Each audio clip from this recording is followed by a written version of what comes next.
আসসালামু আলাইকুম সবাইকে। তো আশা করি সবাই ভালো আছো। আমরা রসায়নের 13 নম্বর লেকচারে চলে এসেছি এবং আমরা সমানতার আরেকটা পার্ট পড়ব। সমানতা কয়েক সমানতা আছে তোমরা অলরেডি জানো, যারা 11-12 নম্বর লেকচার করেছো তারা জানো। আজকে আমরা সমানতার আরেকটা পার্টে আমরা শিখবো হচ্ছে জ্যামিতি সমানতা ও আলোক সমানতা। তার আগে আমাকে একটু কনফার্ম করবা যে ঠিক আছে কিনা, আমরা ক্লিয়ারলি দেখতে পাচ্ছি কিনা।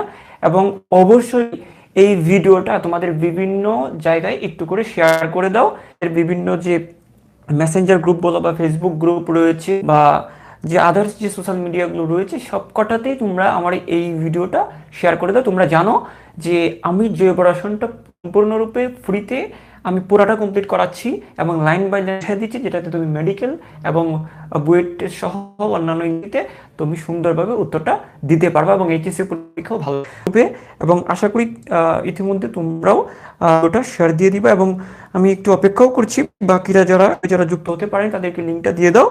এবং তোমাদেরকে একটা কথা আমি বলে রাখি হচ্ছে, তোমাদের যাদের একটু ব্লার হবে ভিডিওটা এই লেখা, তাদেরকে বলবো তুমি তোমার তুমি ওই একটা কোয়ালিটিটা বাড়াও, হচ্ছে রেজুলেশনটা 720p করে দাও, তাহলে একদম দেখবে যে পুরোপুরি ক্লিয়ার হয়ে যাবে। ওকে, মধ্যে তোমরা অনেকে বিভিন্ন গ্রুপে দিচ্ছ, সবাইকে অনেক ধন্যবাদ। আর আমার আমার আমার আমার প্রাইভেট গ্রুপে যারা আমার প্রাইভেট স্টুডেন্ট যারা, প্রত্যেকে বলবো যার যার মেসেঞ্জার গ্রুপে একটু করে কষ্ট করে দিয়ে দাও। আচ্ছা ঠিক আছে, এবং বাকিরা যারা আছো তোমরা ভিডিওটা দিয়ে দাও। ওকে ওকে। এবং যদি এরকম হয়, যদি আমাদের আজকের এই লাইভ ভিডিওটাতে যদি 1+ যদি স্টুডেন্ট থাকে, তোমরা একটা স্ক্রিনশট রেখে দিবা, ঠিক আগের ভিডিওটাও পাবলিক করে দেবো তোমাদের জন্য। এটাও পাবলিক থাকবে এবং ভিডিওটা মানে এটা তো 13 নম্বর লেকচার, 12 নম্বর লেকচারটা আমি পাবলিক করে দিব। ওকে আচ্ছা ঠিক আছে, আমি জাস্ট একটা জায়গা দিয়ে আমি এটা শুরু করতে যাচ্ছি। আচ্ছা ওকে, আশা করি তোমরাও শেয়ার দিয়ে দিচ্ছ বিভিন্ন জায়গায়। ওকে ওকে ফাইন, ঠিক আছে। ওকে ঠিক আছে, অনেকেই যুক্ত হয়ে গেছে ইতিমধ্যে আমাদের সাথে। তো আমি আমি আর একটু টাইছি, যেহেতু জিনিসটা হচ্ছে কি মানে যেহেতু ইউটিউবে আমরা যেটা মাত্র একটা লেকচার নিয়েছি, আমরা ফেসবুক গ্রুপে আমরা অভ্যস্ত। আমরা কিন্তু এখন ফেসবুক আমরা ইউটিউবে যেহেতু নিচ্ছি, আমি হারিয়েছি যারা এখনো যুক্ত হতে পারে না আমাদের সাথে, আমি একটু করে ওয়েট করি। আচ্ছা ঠিক আছে, আমার টাইম লাইনেও আমি আমার একটু শেয়ার দিয়ে দিচ্ছি। ওকে ওকে, ইতিমধ্যে অনেকেই যুক্ত, সবাইকে আবারও ওয়েলকাম করছি। আজকে আমরা যে জায়গাটা যে জিনিসটি যাচ্ছি সেটা হচ্ছে আমরা পড়ব সমানতা, বিভিন্ন রকমের সমানতা। আমরা আজকে যে সমানতাটা পড়বো, আমরা পড়বো আজকে জ্যামিতিক সমানতা এবং খুব খুব গুরুত্বপূর্ণ হচ্ছে আজকের এই টপিকটা। হ্যাঁ, খুব গুরুত্বপূর্ণ আজকের এই টপিক। এবং তোমাদের আশা করি যে তোমরা হচ্ছে যে আচ্ছা একটু দাঁড়াও একটু দাঁড়াও, হ্যাঁ। এবং আশা করি যে তোমরা এই ক্লাসের পড়াটা ক্লাসেই পড়া হয়ে যাবে, মুখস্থ হয়ে যাবে। ক্লাসের পড়াটা ক্লাসেই পড়া হয়ে যাবে এবং মুখস্থ হয়ে যাবে। হ্যাঁ আশা করি। ওকে, সব কিছু ঠিক যতটুকু দেখতে পাচ্ছি। হ্যাঁ, এবং তোমরাও সব কিছু ক্লিয়ারলি দেখতে পাচ্ছ কিনা একটু করে জানাও। আমি আবারও একটু করে বলে দিচ্ছি, ভিডিওটা একটু ঘোলা মনে হচ্ছে তাদেরকে আমি বলবো যে যে লাইভের রেজুলেশনটা একটু বাড়িয়ে দাও। হ্যাঁ, এটা 700 করে দাও। হ্যাঁ আচ্ছা, তোমাদের সাথে সাথে আমি একটু করে করি, দেখো আমারটা করা যায় কিনা। ধরো এইখানে ক্লিক করব, এইখানে ক্লিক, আমারটা কিন্তু কোয়ালিটি দেখা যাচ্ছে। এটা আমি কি করছি দেখো, ওই যে দেখো ওই যে কোনাতে 3 ডট আছে, ওই 3 ডটটাতে আমি একটা ক্লিক, এই 3 ডটে ক্লিক করলে আমার একটা কোয়ালিটি একটা অপশন আসছে। এটি যদি ক্লিক করি তাহলে আমার কিন্তু এইখানে পিকচার কোয়ালিটি এটা আমরা দিয়ে দিই। দিয়ে দিলে এটা অটোটা আরো এটা কি হায়ার হবে। আচ্ছা আচ্ছা, আমি জিনিসটা আচ্ছা দাঁড়াও। ওকে ওকে, দাঁড়াও দাঁড়াও, হ্যাঁ। ও আচ্ছা সরি, হ্যাঁ। ও আচ্ছা সরি সরি, হ্যাঁ আমি আসলে এতটা আমি আসলে দক্ষ না, সরি। মানে যেটা করতে হবে আমি তোমাকে আমার আরেকজন আমাকে দেখাই করো। এই যে দেখো কি করব, আমরা এই 3 ডটে ক্লিক করব। খেয়াল করো, আমরা এই 3 ডটে ক্লিক করব। 3 ডটে ক্লিক করলে কোয়ালিটিতে অ্যাডভান্সড একটা অপশন আছে। অ্যাডভান্স, এটা আমিও জানতাম না যদিও। তো এই অ্যাডভান্স অপশনে ক্লিক করলে তোমরা 20 অপশনটাতে যদি ক্লিক করে দাও তাহলে কিন্তু পুরো ভিডিওটা ক্লিয়ার হয়ে যায়। যাই হোক, আমরা আশা করি এখন ইতিমধ্যে আমরা অনেকেই যুক্ত হয়ে গিয়েছি। আমরা এখন লাইভটা শুরু করতে পারি। হ্যাঁ, আচ্ছা, এখন আমরা লাইভটা কি করতে পারি, শুরু করতে পারি। দেখি প্রথম থেকে একটু করে খেয়াল করি যে আমরা যে জিনিসটা শিখবো এখন। দেখো, আচ্ছা, আপাতত যদি ভিডিওটা একটু হলেও যদি ব্লার থাকেও, যখন লাইভটা যখন শেষ হয়ে যাবে তখন কিন্তু একদম ক্লিয়ারলি দেখতে পারবা কথাগুলো বলতেছি, এগুলো তুমি টেনে টেনে ভিডিওটা কিন্তু তাড়াতাড়ি শেষ করতে পারবা। আমি পড়ি তাহলে। দেখো, প্রথম যেটা হচ্ছে আমাদের আজকে টপিক জৈব রসায়ন লেকচার 13 জ্যামিতিক ও আলোক আমাদের পড়বো আমরা। তার আগে আমি একটু করে তোমাদেরকে বলে আমি এটা মুছে আমি এতটুকু জিনিস তোমাদেরকে বলতে পারি, তোমাকে সময় দাও। সেটা হচ্ছে সমানতা জিনিসটা কি তোমরা অলরেডি জানো। সমানতা হচ্ছে একই আণবিক সংখ্যাটা একই রকম হবে, হয় আণবিক সংখ্যাটা একরকম হবে, তার গঠনটা ভিন্ন হবে, অথবা তার ত্রিমাত্রিক বিন্যাসটা ভিন্ন হবে। এইটার উপর ভিত্তি করে সমানতা দুই রকমের। সমানতা কি, আণবিক সংখ্যাটা এক, হয় তার গঠনটা ভিন্ন অথবা তার ত্রিমাত্রিক বিন্যাসটা ভিন্ন। গঠন ভিন্ন হলে সেটাকে আমরা বলি গাঠনিক সমানতা। হ্যাঁ, এটাকে আমরা কি বলি, গাঠনিক সমানতা। ত্রিমাত্রিক বিন্যাস যদি ভিন্ন হয় সেটাকে আমরা বলি ত্রিমাত্রিক বিন্যাস। যদি ভিন্ন হয়, ত্রিমাত্রিক বিন্যাস ভিন্ন হলে সেটাকে আমরা বলি ত্রিমাত্রিক সমানতা। ত্রিমাত্রিক সমানতা, বা এটাকে আমরা বলে থাকি স্টেরিও সমানতা। ত্রিমাত্রিক সমান কি, স্টেরিও সমানতা। ঠিক আছে, এখন বলতে পারো যে স্যার আপনি তো এই সমানতার সংজ্ঞা পড়াইছি। হ্যাঁ, পড়াইছি আমি। আর এক, হয় তার গঠনটা ভিন্ন অথবা ত্রিমাত্রিক বিন্যাসটা তার ভিন্ন। যদি গাঠনিক বিন্যাস ভিন্ন হলে গাঠনিক সমানতা, ত্রিমাত্রিক ভিন্ন হলে সেটাকে বলা হয় ত্রিমাত্রিক সমানতা। তো আমরা গত দুইটা লেকচারে আমরা সমানতাটা পড়লাম, আমরা গাঠনিক সমানতাটা পড়লাম। আমরা এই দুইটা জিনিস আমরা পড়ে ফেলছি, সংজ্ঞা পড়ছি, প্রকারভেদ পড়ছি, এবং গাঠনিক সমানতার সবকিছু আমরা নিয়েছি। আমাদের গাঠনিক সমানতা গত ক্লাসে কমপ্লিট। আমরা যেটা পড়বো যে ত্রিমাত্রিক সমানতা বলতে স্যার কোনটা বুঝছি আমরা, সেটা পড়বো। এখন তোমাদেরকে একটু করে ধারণা দিলাম যে ত্রিমাত্রিক বিন্যাসটার যদি ভিন্ন হয় তখন বলা হয় ত্রিমাত্রিক। তাহলে ত্রিমাত্রিক বিন্যাসের ভিন্নতার কারণে যে সমানতা হয় তাকে বলা হয় ত্রিমাত্রিক সমানতা। তো এই সমানতাটা সম্পর্কে আমরা আজকে পড়বো, এবং এটা খুবই গুরুত্বপূর্ণ এবং খুব সহজভাবে আমরা পড়ে নিব। খুবই গুরুত্বপূর্ণ এবং কি এটা আমরা খুব সহজভাবে পড়ে নিব। জাস্ট একটু করে খেয়াল করো, সেটা হচ্ছে এরকম। ত্রিমাত্রিক বিন্যাসের ভিন্নতা যেমন দেখো, আমি যদি দেখি যেখানে একটা কার্বন আছে, এই কার্বন একটা CH3 আছে, এই জায়গায় একটা H আছে, এই জায়গায় একটা OH আছে, এই জায়গায় একটা CH3 আছে, অথবা CH3 না এটা, তাহলে আমি এক জায়গায় একটা ক্লোরিন আছে, এই জায়গায় একটা ক্লোরিন আছে। ওকে, তারপর আমি যদি খেয়াল করি, এই যে কার্বনটা নিলাম, এই জায়গায় একটা CH3, এই জায়গায় একটা ধরো এই জায়গায় একটা H, এই জায়গায় একটা OH। তো আমি যদি এই দুইটার মধ্যে একটা পার্থক্য খেয়াল করি, হ্যাঁ, এই দুইটা একটা পার্থক্য খেয়াল করি, দেখো এই দুইটার মধ্যে পার্থক্য কোন জায়গাটার মধ্যে পার্থক্য দেখো তো। এখানে CH3 আছে, এখানেও ক্লোরিন আছে, এখানেও ক্লোরিন আছে, এখানেও কিন্তু এখানে OH আছে একটা, এখানে OH আছে, এখানেও হাইড্রোজেন আছে, এখানেও। আণবিক সংকেতের কোনো পার্থক্য নাই, কিন্তু কার্বন কয়টা আছে, দুইটা, ক্লোরিন দুইটা, সবকিছু কিন্তু ঠিক আছে, এখানে যা কিন্তু তাই আছে। তাহলে আণবিক সংকেতের কোনো পার্থক্য নাই, তাহলে একই আণবিক সংকেত, 13 আণবিক সংকেত, 11 আণবিক সংকেত, যা আছে। কার্বন দুইটা, এখানেও কার্বন দুইটা, হাইড্রোজেন এখানে 4টা, হাইড্রোজেন 4টা 5টা আছে, মানে সবকিছু আণবিক সংকেত এক, এবং গঠনটাও কিন্তু একরকম।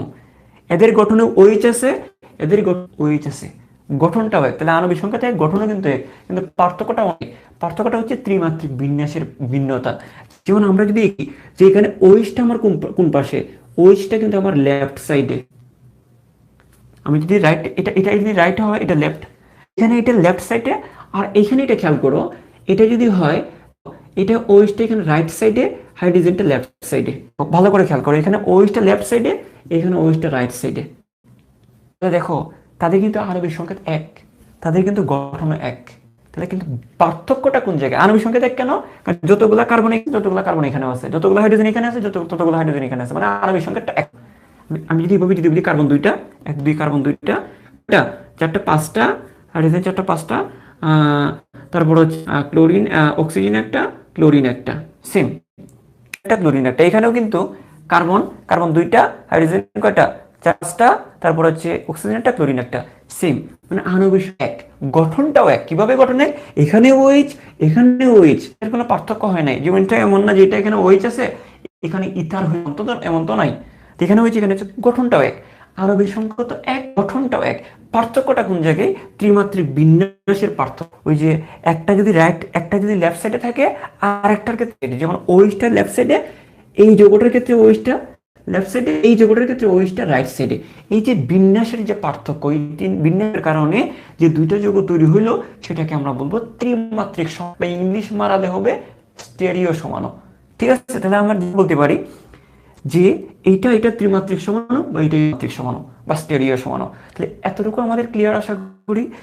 এই যে ওই যে বিন্যাসের ত্রিমাত্রিক বিন্যাসটাকে আমরা আবার বলতে পারি ত্রিমাত্রিক বিন্যাসের পার্থক্য। ত্রিমাত্রিক বিন্যাসটার বিন্যাসের পার্থক্য মানে কি? ফিগারের পার্থক্য। ফিগারের পার্থক্য মানে ওই ফিগারটা খুব চাচা ছোলা, আমরা অনেক সময় বলি না, মানে ওই বাংলা কতগুলো গান আছে। তো জিনিসটা হচ্ছে ফিগার মানে হচ্ছে বিন্যাস, তার দেহের বিন্যাসটা। তো এখানে দেখো এর ফিগারটা একরকম, এর ফিগারটা একরকম। ফিগার মানে এখানে আমরা বিন্যাস বুঝাচ্ছি। তো এই জন্য আমরা যেখানে এটা আর এটার মধ্যে ত্রিমাত্রিক বিন্যাসের পার্থক্য যেমন বলতে পারি, ত্রিমাত্রিক বিন্যাসের পার্থক্য যেমন বলতে পারি, কনফিগারেশনের পার্থক্য বলতে পারি, কনফিগারেশন। আমরা বলতে পারি কিসের পার্থক্য রয়েছে? ত্রিমাত্রিক পার্থক্য। ত্রিমাত্রিক সমানতা কি? ত্রিমাত্রিক সমানতা মানে কি? খেয়াল এই ত্রিমাত্রিক সমানতা মানে কি? ত্রিমাত্রিক ত্রিমাত্রিক সমানতা মানে কি? ত্রিমাত্রিক সমানতা, ত্রিমাত্রিক সমানতা মানে হচ্ছে ত্রিমাত্রিক বিন্যাসের পার্থক্য। ত্রিমাত্রিক সমানতা মানে কি? এই যে দেখো, ত্রিমাত্রিক সমানতা মানে হচ্ছে ত্রিমাত্রিক বিন্যাস। দেখো তো ওই পাশটাতে দেখা যাচ্ছে কিনা আমাকে জানিও। হ্যাঁ, দেখো ত্রিমাত্রিক সমানতা মানে হচ্ছে ত্রিমাত্রিক বিন্যাসের পার্থক্য, অথবা অথবা আমরা বলতে পারি কনফিগারেশনের পার্থক্য, ফিগারের পার্থক্য। ফিগার না বলে, ফিগার জিনিসটা হয়তো আমরা না বলে আমরা ব্যবহার করব কনফিগারেশন পার্থক্য। তাহলে ভালো করে খেয়াল করো, আমরা বলতে পারি কনফিগারেশনের পার্থক্য। কনফিগারেশনের কি? পার্থক্য। তো আমরা বলবো যে ত্রিমাত্রিক সমানতা কি? ত্রিমাত্রিক বিন্যাস, থ্রি, আমরা ওই সময় বলি না থ্রি ডাইমেনশন। তো ত্রিমাত্রিক বিন্যাসের পার্থক্য, বা এটাকে আমরা বলতে পারি কনফিগারেশনের পার্থক্যের কারণে যে সমানতাটার সৃষ্টি হয় সেটা ত্রিমাত্রিক সমাণু। ত্রিমাত্রিক বিন্যাসের পার্থক্য, বাংলায় ইংলিশে যদি বলি কনফিগারের যে পার্থক্যের কারণে যে সমানতাটা হয় সেটা আমরা বলতে পারি ত্রিমাত্রিক সমানতা। একটা কথা তোমাদেরকে বলতে না বললেই নয়, সেটা হচ্ছে তোমরা এই জায়গাটার মধ্যে বলতে পারো যে স্যার এই যে পার্থক্যটা আবার দুই রকম হইতে পারে। কনফিগারেশনের পার্থক্যটা আবার কি হতে পারে? কনফিগারেশনের পার্থক্য দুই রকমের হতে পারে।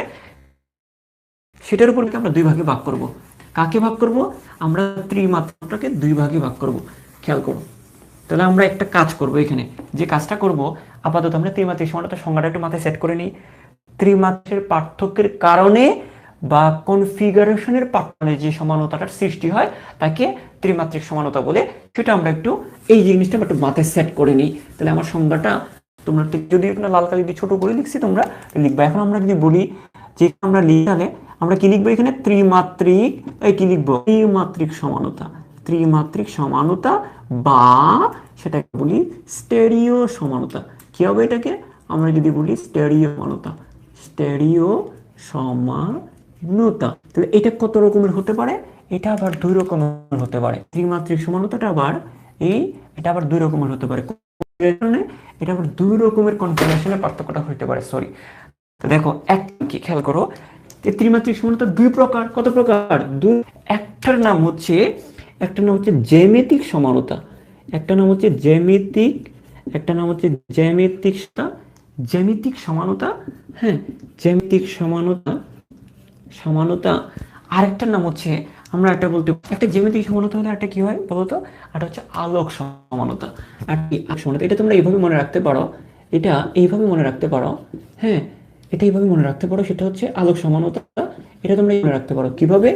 যে সে জমকালো, সে কি? সে অনেক জমকালো।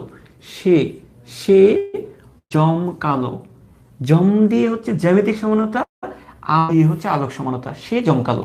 আমরা একটু লিখে রাখি লাইনটা, কি? সে জমকালো। তাহলে দেখো এটা আমার সে জমকালো, এটা মনে রাখলে আর ওইটা বোঝার সময় হবে না। ঠিক আছে, তো সে দিয়ে হচ্ছে স্টেরিও, সে দিয়ে হচ্ছে স্টেরিও, সে দিয়ে হচ্ছে স্টেরিও, আর হচ্ছে জ্যামিতিক সমানতা, আলো দিয়ে হচ্ছে আলোক স্টেরিও সমানতাটা দুই রকমের, সে জমকালো। মানে কি জ্যামিতিক সমানতা সমানতা। এখন আমরা এই জায়গায় আসি স্যার, এইটা কোনটার এটা বলবো, একটু ধৈর্য ধরতে হবে। স্যার জ্যামিতিক সমানতাটাকে আমরা আরেকটা নামে ডাকা হয়, সেটা আমরা নামটাও এখানে বলে রাখতে পারি। মনে করো এই আমার যতবার আমি কথাটা বলি আমার জেসিয়ার কথা মনে পড়ে, ওই যে সালমান মুক্তারির যে জেসিয়া, তোমরা অনেকে চিনো। তো দেখো এই জ্যামিতিক, এই জ্যামিতি আমরা জেসিয়া যদি মনে রাখতে পারি, তো সেটার একটা নাম হবে কি, জেসিয়ার সি দিয়ে মনে রাখবো আমরা সিস ট্রান্স সমানতা। কি সমানতা? ট্রান্স সমানতা। হ্যাঁ, সিস ট্রান্স সমানতা। তাহলে আমরা যদি বলি তাহলে জ্যামিতিক সমানতা হচ্ছে জেসিয়া, সরি মানে জ্যামিতিক সমানতা মানে সিস ট্রান্স সমানতা। ঠিক আছে, জ্যামিতিক সমানতা মানে জি সিস ট্রান্স সমানতা বলা হয়ে থাকে। ঠিক আছে, আমরা আশা করি এই জিনিস পারবো। আচ্ছা, এটাকে যদি আমরা একটি ইংলিশে বলি, আলাদা বললে সেটা আমরা বলতে পারি অপটিক্যাল আইসোমার। ইংলিশ ভাষণ তারা গুগল ট্রান্সলেট করে নিবে, ওটা পারবে। ওটা নিয়ে আমি আশা করি তোমাদের প্রতি আশাবাদী। যারা ইংলিশ ভার্সনের স্টুডেন্ট রয়েছে তোমরা যথেষ্ট পরিশ্রম করো, কারণ আমাদের কথাগুলো আবার ইংলিশে ট্রান্সলেট করতে হয়। হ্যাঁ, আমি চাইলে কিন্তু মানে পারি কিন্তু এগুলোর ইংলিশ ওয়ার্ড ইউজ করতে, না আমি যত সম্ভব ইংলিশ ওয়ার্ডগুলো ইউজ করি না, কারণ আমি একটা ইংলিশ ওয়ার্ড ঢুকায় ফেলবো এখানে, বাংলা ভাষার একটা স্টুডেন্ট আরও বেশি কনফিউজড হয়ে যাবে। এই জন্য তোমাদেরকে কষ্ট একটু ইংলিশ ভাষণগুলো দিচ্ছি, তোমরা একটু কষ্ট করে এগুলো ট্রান্সলেট করে নিবা। তো যাই হোক, আমরা যেটা বুঝলাম ত্রিমাত্রিক সমানতাটা কত রকমের, দুই রকমের, জ্যামিতিক আরটা হচ্ছে আলোক। এটা কিভাবে মনে রাখবো, সে জ্যামিতিক সমানতা, আলোক সমানতা। জ্যামিতিক সমানতার একটা নাম কি, সিস ট্রান্স সমানতা। এখন কথা হচ্ছে স্যার এই জ্যামিতিক সমানতা বা সিস ট্রান্স সমানতা বলতে আমরা কি, আপনি কি বোঝাতে চাচ্ছেন, আর আলোক সমানতা বলতে আপনি কি বোঝাতে চাচ্ছেন, এটা এখন একটু বলবো। এই দুইটা একসাথে আমরা পড়তে পারবো না, আমরা এইটা আগে পড়ে ফেলবো। জ্যামিতিক সমানতাটা আগে পড়বো, তারপর আমরা আলোক সমানতাটা পড়বো। পার্থক্যই কিন্তু ওই ত্রিমাত্রিক বিন্যাসের পার্থক্যের কারণে হয়। তাই আমি প্রথমে জ্যামিতিক সমানতা তোমাদেরকে একটু পড়াচ্ছি। ওকে, তো দেখো আমরা কিন্তু খুব সহজেই দুইটা সমানতা পড়বো। এগুলো কেন জানি কনফিউজড হয়ে যায়, কিভাবে পড়ে না পড়ে আমি জানি না। তো আজকের পরে তোমরা খেয়াল করো,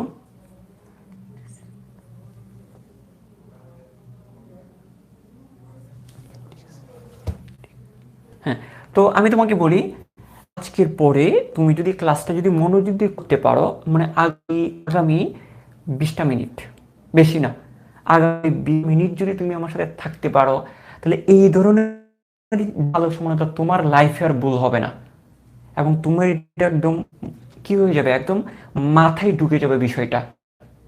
সময় দিতে হবে প্রথম 1-2 মিনিট, প্রথমে 1-2 মিনিট লাগবে, বমি বমি লাগবে, মাথা ঘোরাবে, আবার লাস্টের দিকে দেখবে যে আস্তে আস্তে সবকিছু বুঝে যাচ্ছে। তুমি একটু সময় দিতে হবে আমাকে। হ্যাঁ, তো আমরা করতেছি, আমরা দুই সমানতা, একটা জ্যামিতিক সমানতা, একটা আলোক সমানতা। আমরা প্রথমে কোনটা পড়বো, জ্যামিতিক সমানতা।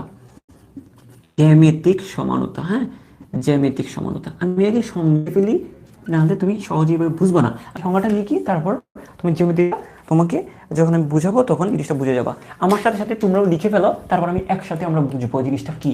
দেখো, যে সকল যৌগে, খেয়াল করো, আমরা যদি এইভাবে বলি, যে সকল চাক্রিক যৌগে বা কার্বন কার্বন, যে সকল চাক্রিক যৌগে, যে সকল চাক্রিক যৌগে বা কার্বন কার্বন দ্বিবন্ধনযুক্ত যৌগে বা কার্বন কার্বন, আগে লিখে ফেলো, আমি বুঝিয়ে দেবো, একটু ধৈর্য ধরে লিখো জিনিসটা। মানে আগে বলতেছি আমাকে আর 5টা মিনিট সময় দাও, এই জিনিসটা এখনই তো একটু ঘোলাতে লাগবে, যদি 5 মিনিট পরে দেখো যে পুরা ক্লিয়ার।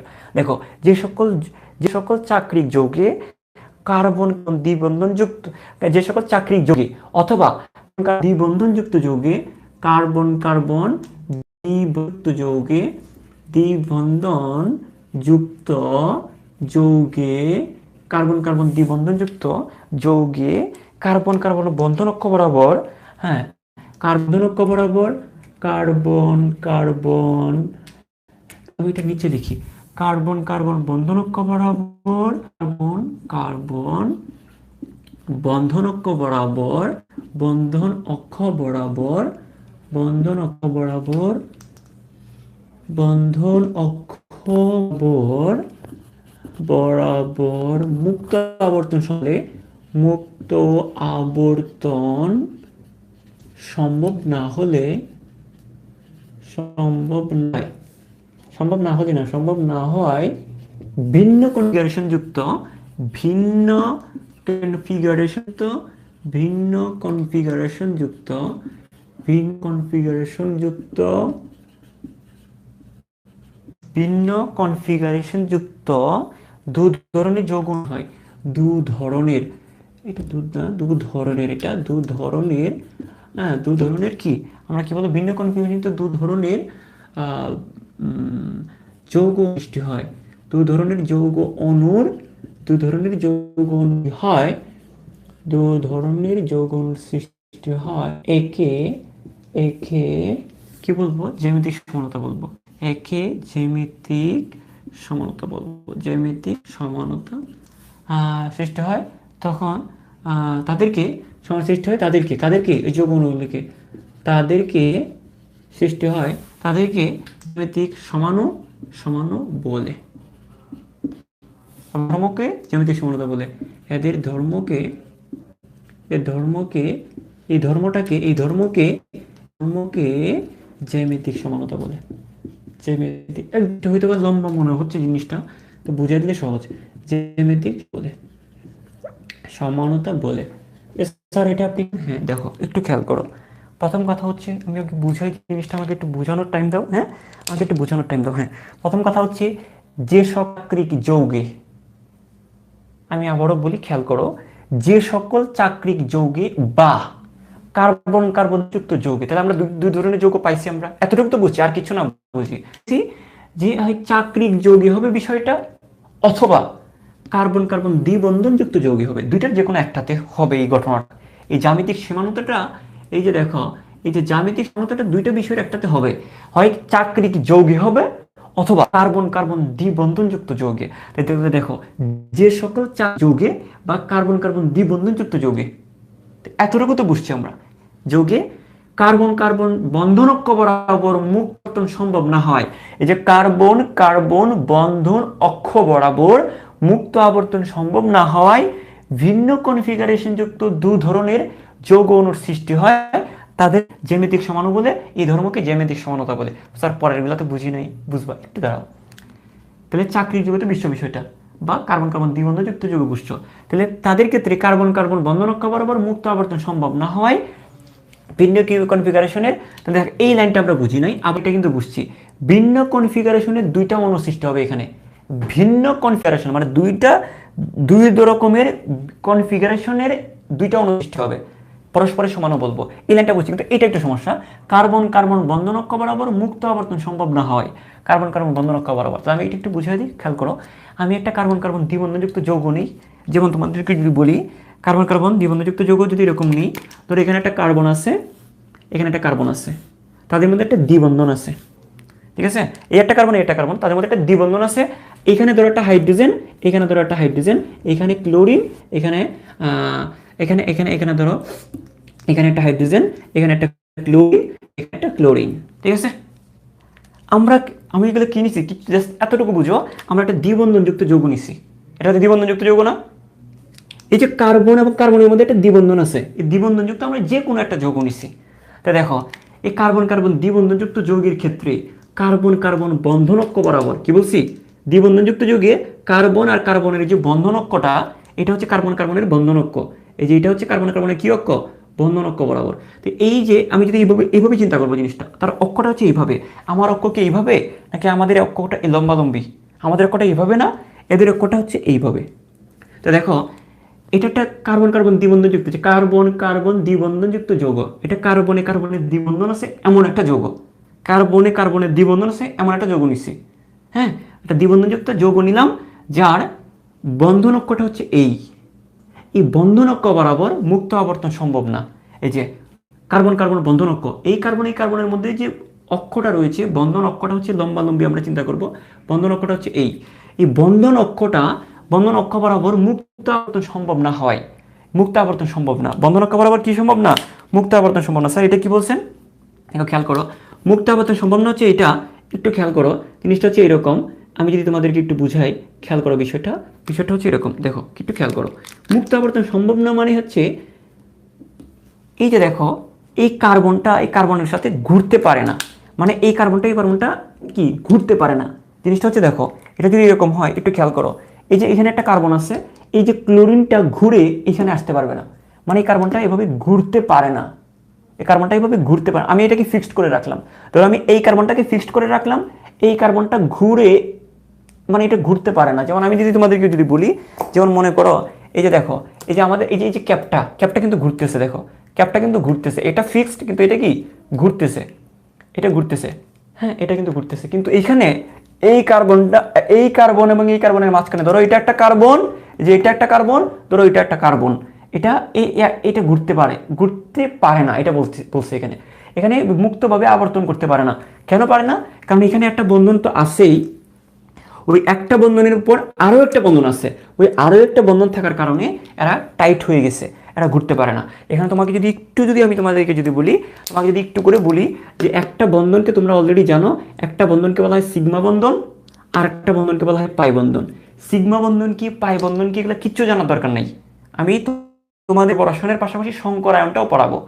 তা আমরা যখন সংকরায়নটা পড়াবো তখন সিগমা আর পাই ডিটেল ক্লিয়ার করে দিব। আপাতত এগুলো জানা, আমি যতটুকু বলছি সেটা বুঝো। সেটা হচ্ছে আমি আবারও বলছি, এটার পিছনে আরও কিছু ব্যাখ্যা আছে, এগুলো আমরা সংকরায়নের পার্টে পড়ে নিব, তাহলে আমাদের চাপ লাগবে না। এখানে যতটুকু লাগবে সেটা বলতেছি। দেখো এখানে যেটা বলতেছি সেটা হচ্ছে এখানে দুইটা বন্ধন আছে, এই নিচে একটা বন্ধন, উপরে একটা বন্ধন।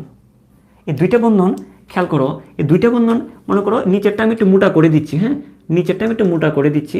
হ্যাঁ নর্মালি সিগমা বন্ধন বরাবর ঘুরতে পারে একটা জিনিস, একটা যদি বন্ধন যদি একটা থাকতো, সে কিন্তু ঘুরতে পারতো কার্বনটা। কিন্তু বন্ধন আরও একটা আছে, পাই বন্ধন থাকার কারণে এটা কিন্তু এই বরাবর ঘুরতে পারে, কিন্তু পাই বন্ধনটা আটকায় ফেলে। আরেকটা বন্ধন থাকার কারণে ওই কার্বনটা আর ঘুরতে পারে না, মুক্ত আবর্তন সম্ভব হয় না। আমি তোমাদেরকে যদি এভাবে বলি, মনে করো যে CH3 আমি যদি এভাবে দেখাই, এটাকে ভেঙে দেখাই, দুইটা হাইড্রোজেনকে যদি বাইরে দেখাই, এই এখানে একটা হাইড্রোজেন, এখানে একটা হাইড্রোজেন, হ্যাঁ এখানে একটা হাইড্রোজেন, এখানে একটা হাইড্রোজেন। তো দেখো এই জায়গায় খেয়াল করো। আচ্ছা এভাবে যৌগটা কিভাবে গঠিত হয়েছে তো বুঝছো, কার্বনের 4টা হাত না, এদিকে 1 হাত 2 হাত, 1 হাত 3 হাত, এদিকে 1 হাত 4 হাত, তো কার্বনের কিন্তু 4টা হাত। এবার এই কার্বনটা খেয়াল করো, এদিকে 1 হাত, এদিকে 1 হাত 2 হাত, এদিকে 1 হাত 3 হাত, এদিকে 4 হাত। এই কার্বনটা দেখো, এদিকে 1 হাত, খেয়াল করো এদিকে 1 হাত, এদিকে 1 হাত 2 হাত, এদিকে 1 হাত 3 হাত, এদিকে না হাইড্রোজেন 4 হাত, সেম এটাই হবে। তো এখন দেখো এটার মধ্যে পার্থক্যটা কি দেখো, এখানে জাস্ট একটা কি, যে এখানে বন্ধন আছে জাস্ট একটা, এখানে বন্ধন একটা, এবং বন্ধন একটা থাকার কারণে যেটা হচ্ছে কি এরা এভাবে ঘুরতে পারে। এবং একটা বন্ধন থাকলে কেন ঘুরতে পারে আর দুইটা বন্ধন থাকলে কেন ঘুরতে পারে না, সেটার ব্যাখ্যাও আছে, সেটার ব্যাখ্যা আমরা সংকরায়নের পাঠে পড়বো। আমি আপাতত বলছি এটা মনে রাখো, যদি বন্ধন একটা থাকে তাহলে মুক্ত আবর্তন সম্ভব হয়, মানে জিনিসটা ঘুরতে পারে। মনে করো এই যে জিনিসটা ধরো, এটা একটা কার্বন ফিক্সড, এটা একটা কার্বন, যদি একটা বন্ধন থাকে তাহলে আমরা কি বলতে পারি, একটা বন্ধন থাকলে ঘুরতে পারে জিনিসটা। কিন্তু যদি দুইটা বন্ধন থাকে, দুইটা বন্ধন মানে কি, একটা সিগমার পাশাপাশি, ওই যে দেখো এই যে একটা বন্ধনের পাশাপাশি আরো একটা বন্ধন আছে, তখন ওই যে আরো একটা বন্ধন যেটা আছে, পাই বন্ধন যেটা আছে, এখানে ওইটা সিগমা, একটা সিগমা, এখানে একটা সিগমা, এখানেও একটা সিগমা, কিন্তু এখানে একটা সিগমা, তার বাধা দেওয়ার কেউ নাই, তাই সে ঘুরতে পারে। কিন্তু এখানে দেখো, এখানে একটা সিগমা আছে, তার সাথে একটা পাইও আছে, তো সিগমাটা ঘুরতে পারে না, কার কারণে, পায়ের কারণে। পাই তাকে বাধা দিবে, তাকে ঘুরতে দিবে না, তাদের মধ্যে একটা বন্ড, একটা স্ট্রং বন্ড হয়ে গেছে এখানে। যখনই সিগমা, মনে রাখবে যে কোনো সিগমাই ঘুরতে পারে, তো যখনই সিগমাটা ঘুরবে তখনই পাইটা আমাকে বাধা দিবে, ঠিক আছে। তো যখন একক বন্ধন থাকে মুক্ত আবর্তন সম্ভব হয়, কিন্তু যদি দ্বিবন্ধন থাকে, কার্বন কার্বন বন্ধন অক্ষ বরাবর, মুক্ত আবর্তন সম্ভব হয় না, ঠিক আছে। তাহলে দেখো খেয়াল করো, আমার এই কথাটা এখন আশা করি বুঝতে পারবা। চাকরির যৌগের উদাহরণটা আমি দিচ্ছি, আপাতত এটা বুঝো যে কার্বন কার্বন দ্বিবন্ধনযুক্ত যৌগে, এই যে কার্বন কার্বন দ্বিবন্ধনযুক্ত যৌগে কার্বন কার্বন বন্ধন অক্ষ বরাবর, কার্বন কার্বন বন্ধন অক্ষ বরাবর মুক্ত আবর্তন সম্ভব হয় না। এই মুক্ত আবর্তনটা সম্ভব হয় না, দ্বিবন্ধন থাকলে সম্ভব হবে না, কারণ একটা থাকলে ঘুরতে পারে, কিন্তু আরেকটা থাকলে ওইটা বাধা দেয়, যে এই জন্য দ্বিবন্ধন থাকলে কি সম্ভবটা হয় না। তো আশা করি এটা বুঝতে পেরেছো। আমরা যদি এই জায়গায় আসি, একক বন্ধন থাকলে ও ইজিলি ঘুরতে পারতো। আচ্ছা তাহলে আমরা এটা হবে না, এটা হবে না, আমরা এই জিনিসটা নিয়ে, তাহলে আমার এই জিনিসটার সমানতা থাকতে পারে, হ্যাঁ। আচ্ছা এখানে আরেকটা বিষয় হচ্ছে খেয়াল করো, আমার কি কার্বন কার্বন দ্বিবন্ধনটা বুঝাইছি স্যার, চাকরির যৌগটা বুঝান। ধরো এরকম একটা চাকরির যৌগ থাকলো, এই যে কার্বন, এই যে কার্বন, এই যে কার্বন, ঠিক আছে, এটা একটা চাকরিক না, 3টা কার্বনের একটা চক্র। আমরা যদি এই জায়গায় দুইটা হাইড্রোজেন দিই, ধরো এখানে একটা হাইড্রোজেন আছে, এখানে একটা ক্লোরিন আছে, এখানে একটা হাইড্রোজেন, এখানে একটা ক্লোরিন, এর গঠনটা তো বুঝছো, তোমাদেরকে প্রথম নামকরণ বা এই জিনিসগুলো তো পড়াইছি প্রথমে, তাই না? তো একটা কার্বনে কয়টা, চারটা হাত না, এদিকে এক হাত, এদিকে এক হাত, দুই হাত, এদিকে এক হাত, এদিকে এক হাত, আরো দুই হাত, চার হাত, এখানে সেম 1 2 3 4টা হাত, এই কার্বনটারও 4টা হাত, 1 2, এইখানে হাইড্রোজেন দুইটা, এই 4টা হাত। তো খেয়াল করো, আমরা যদি এই জায়গাটাতে ফোকাস করি, দেখো আমরা যদি এই জায়গাটাতে ফোকাস করি, খেয়াল, আমরা কিন্তু এই দুইটা হাইড্রোজেনকে কিন্তু আমরা এইভাবে লিখতে পারতাম, আমরা কিন্তু এইভাবে লিখতে পারতাম, কিন্তু আমরা আমরা এইভাবে লিখছি না, একটা কারণ আছে, একটু পরেই বুঝবা। হ্যাঁ, আমরা এই জায়গাটাকে একটু, আমরা আবার এইগুলাকে কিন্তু এইভাবে লিখতে পারতাম, হাইড্রোজেন আর ক্লোরিন আমরা কিন্তু এইভাবে লিখতে পারতাম, কিন্তু আমরা দুইটা জিনিসকে দুইভাবে দিছি, এটা কারণ আছে, খেয়াল করো। তো এখন দেখো এখানেও কিন্তু খেয়াল করো, এই যে দেখো এটা কিন্তু সিগমা বন্ধন, একটা বন্ধন থাকলে সিগমা, দুইটা থাকলে হবে একটা সিগমা একটা পাই, ভালো করে বুঝো, একটা থাকলে হবে অলওয়েজ কি সিগমা, যদি দুইটা থাকে, একটা থাকলে হলে সিগমা, যদি দুইটা থাকে তাহলে একটা সিগমা আর একটা পাই, ঠিক আছে? আপাতত এটা বুঝো, তিনটা থাকলে এটা দরকার নেই, তিনটা থাকলে একটা সিগমা, বাকিগুলো পাই। তো সবসময় মনে রাখবা একটা সিগমার হবে, একটার সিগমার হবে, অলওয়েজ একটার সিগমা থাকবেই, তাহলে ওই দুইটার মধ্যে একটার সিগমা থাকবে, বেশি থাকবে না, একটা সিগমা থাকবে, তিনটা থাকলে বাকিটা পাই, তিনটা থাকলে একটার সিগমা থাকবেই, বাকি দুইটার পাই। তো সিগমাকে একটা করে দিয়ে দিবা, বাকি যা থাকবে সব পায়ের। তো খেয়াল করো এখানে একটা কার, এখানে তো বন্ধনই আছে একটা, এই কার্বন আর এই কার্বনের মধ্যে বন্ধন আছে একটা, এটা কার, সিগমার, এটা কার, সিগমার। তো বাকি দুইটা, তাহলে দেখো এটা সিগমার। এখন কথা হচ্ছে, কথা ছিল কি, বন্ধন যদি একটা থাকে তাহলে ঘুরতে পারতো, কিন্তু এখানে কি মুক্ত আবর্তন সম্ভব? দেখো এই কার্বন আর এই কার্বন যখন ঘুরতে যাবে, তখন আমার এই যে স্ট্রাকচারটা, এই যে স্ট্রাকচারটা, এটা বাধা দিবে না? দেখো আমি যদি বলি যে এই কার্বনটা খেয়াল করো, এই যে দেখো এই কার্বনটা আর এই কার্বনটা ঘোরার সময় আমার পাই বন্ধনটা কিন্তু বাধা দিচ্ছে, এই কার্বন আর এই কার্বন এই বন্ধন বরাবর ঘোরার সময় আমি যদি এই বন্ধন বরাবর ঘুরতে যাই, আমার পাই বন্ধনটা বাধা দিচ্ছে, আমি যদি এই বন্ধন বরাবর ঘুরতে চাই, আমাকে কিন্তু এই স্ট্রাকচারটা বাধা দিচ্ছে না? এখানে যেমন পাইটা একটা বাধা সৃষ্টি করতে পারে ওই দুইটা কার্বনের মাঝে, এই দুইটা কার্বনের মাঝে যেমন একটা পাই আছে, এই দুইটা কার্বনের মাঝে এই স্ট্রাকচারটা আছে কিনা দেখো, বুঝা গেছে? তা দেখো এইখানে বাধা দিবে হচ্ছে পাইটা বাধা দিবে, ঘুরতে দিবে না, আর এইখানে বাধা দিবে ওই স্ট্রাকচারটা বাধা দিবে, পুরো স্ট্রাকচারটা, কারণ এই দুইটা কার্বনের মাঝে একটা পাই যেমন আছে, এই কার্বনটা আর এই কার্বনটার মাঝে এইরকম একটা স্ট্রাকচার এখানে দেখতেছো, এই যে দেখো এই এই পুরো স্ট্রাকচারটা কিন্তু দুইটা কার্বনের মাঝেই আছে। তো দেখো এখানে যেমন পাইটা বাধা দেয়, এখানে এইরকম একটা স্ট্রাকচার থাকে বাধা দেয়, যার কারণে এই কার্বনটা মুক্ত আবর্তন হতে পারে না, ঠিক আছে? তাহলে দেখো এখান থেকে আমরা কি পাইলাম, একটু করে দেখি। এখন আমরা আশা করি জিনিসটা বুঝে গেছি, এটার সাথে তুলনা করতে পারছি। এখন আমরা এই জায়গায় আসি, যে সকল চাক্রিক যৌগে, এই যে চাক্রিক যৌগে বা কার্বন কার্বন দ্বিবন্ধনযুক্ত যৌগে, এই যে কার্বন কার্বন দ্বিবন্ধনযুক্ত যৌগে কার্বন কার্বন বন্ধনক্ষ বরাবর, এই যে কার্বন কার্বন বন্ধনক্ষ বরাবর, এই যে এই অক্ষ বরাবর মুক্ত আবর্তন সম্ভব না হলে, মুক্ত আবর্তন সম্ভব না হওয়ায় ভিন্ন কনফিগারেশন যুক্ত দু ধরনের যৌগ অণুর সৃষ্টি হয়। এই যে দেখো মুক্ত আবর্তন যদি সম্ভব না হয়, আমরা এই জায়গাটাতে আসি, ধরো এই জায়গাতে যদি মুক্ত আবর্তন সম্ভব না হয়, আমরা ওইটা দিয়ে পরে চিন্তা করব। মুক্ত আবর্তন সম্ভব না হওয়ায় ভিন্ন কনফিগারেশন যুক্ত দু ধরনের যৌগ অণু সৃষ্টি হয়। ভিন্ন কনফিগারেশন কিরকম হবে, এটা একটা কনফিগারেশন, বুঝতে পারছো? দেখো আমরা সবসময় কিন্তু অক্ষটা এইভাবে চিন্তা করব, আমি ডট ডট দিয়ে বুঝাচ্ছি, এই যে দেখো, ঠিক আছে? আমরা এই বরাবর চিন্তা করব, আমি অক্ষ বরাবর চিন্তা করব, তাহলে দেখো তার এক পাশে দুইটা কিন্তু হাইড্রোজেন, পাশ কিন্তু দুইটা, আমরা এই অক্ষ বরাবর চিন্তা করব, দুইটা পাশ চিন্তা করব, এটা একটা পাশ, নিচেরটা একটা পাশ, কখনো এইভাবে চিন্তা করবো না, নেভার নেভার, এই কাজটা কখনোই করা যাবে না। আমরা চিন্তা করব অক্ষ বরাবর যদি ছেদ করি, তাহলে এটা একটা পাশ হচ্ছে, আমার নিচে আর একটা পাশ হচ্ছে, এই যে এটা একটা পাশ, এটা একটা পাশ, তাহলে দেখো একই পাশে একই রকম দুইটা হাইড্রোজেন, তাহলে একই রকম পরমাণু দুইটা এক পাশে আছে, এই যে দেখো দুইটা হাইড্রোজেন এক পাশে আছে, এবং অন্যদিকে দুইটা ক্লোরিন একই পাশে আছে। মানে আমি যেটা বলতেছি, দুইটা পাশ তো আমরা নিচ্ছি, দুইটা পাশ আগে বিবেচনা করব, তাহলে দেখো একই পরমাণুগুলো যদি এক পাশে থাকে, এটা একটা বিন্যাস হইতে পারে, অথবা আরেকটা বিন্যাস হতে পারে এরকম, এই জিনিসটা আমি এখানে আঁকবো, কার্বন কার্বন দ্বিবন্ধন, এখানে একটা হাইড্রোজেন, এখানে একটা ক্লোরিন, এখানে একটা ক্লোরিন, এখানে একটা হাইড্রোজেন।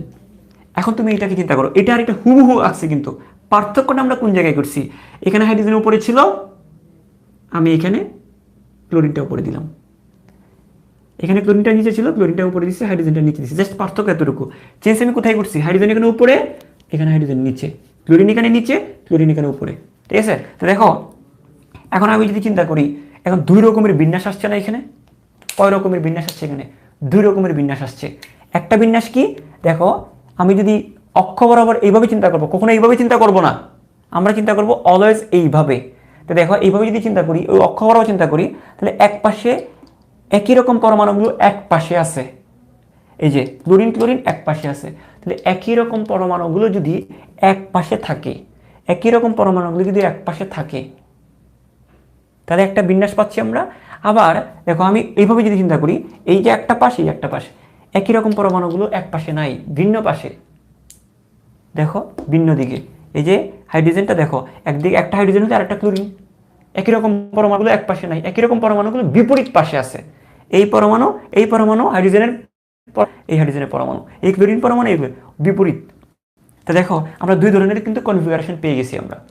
তো দেখো এটাই বলতেছি, যদি এরকম হয়, তো আমরা যদি বলি যদি সেম সেম থাকে, যদি একই রকম পরমাণুগুলো যদি সেম পাশে থাকে, সেম, এই একই রকম পরমাণুগুলো সেম, এই যে সেম, এই যে সেম, আমি যদি এইভাবে চিন্তা করি, তো দুইটা হাইড্রোজেন এক পাশে আছে, দুইটা ক্লোরিনই এক পাশে আছে, কিন্তু হাইড্রোজেন দুইটা ভিন্ন পাশে, ক্লোরিন দুইটা ভিন্ন পাশে।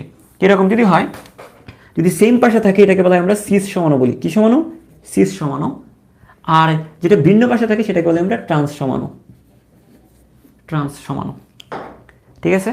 কি বলবো আমরা? ট্রান্স সমাণু বলবো। তাহলে সবসময় মনে রাখবা, এটা হবে কখন? ঠিক তখনই হবে, হয় দ্বিবন্ধন থাকতে হবে অথবা চাকরিক থাকতে হবে। একটা শর্ত তো আমরা পেয়ে গেছি, আরও একটা শর্ত আছে, যদিও খেয়াল করো, আমরা একটু পরে বুঝবো শর্তটা। দেখো আচ্ছা, এখন এই জিনিসটা কি এতটুকু তোমরা বুঝছো কিনা আমাকে জাস্ট এটা বলো। আমি যদি প্রথম থেকে যদি আমি পরে জিনিসটা বলি, যে যে সকল চাকরিক যৌগে, আমি চাকরিক যৌগের উদাহরণটা দিব, যে সকল চাকরিক যৌগে কার্বন কার্বন দ্বিবন্ধনযুক্ত চাকরিক যৌগে বা কার্বন কার্বন দ্বিবন্ধনযুক্ত যৌগে কার্বন কার্বন বন্ধনক্ষ বরাবর, কার্বন কার্বন বন্ধনক্ষ বরাবর, কার্বন কার্বন বন্ধনক্ষ বরাবর মুক্ত আবর্তন সম্ভব না হয়, মুক্ত আবর্তন সম্ভব না হয়, ভিন্ন কনফিগারেশনযুক্ত দুই ধরনের যৌগ অনুসৃষ্ট হয়েছে। এটা মুক্ত আবর্তন সম্ভব হয় নাই, এটার মুক্ত আবর্তন সম্ভব হয় নাই। তো মুক্ত আবর্তন সম্ভব না হয়, দুই ধরনের যৌগ অনুসৃষ্ট হয়েছে, এটা একটা অণু, এটা একটা অণু।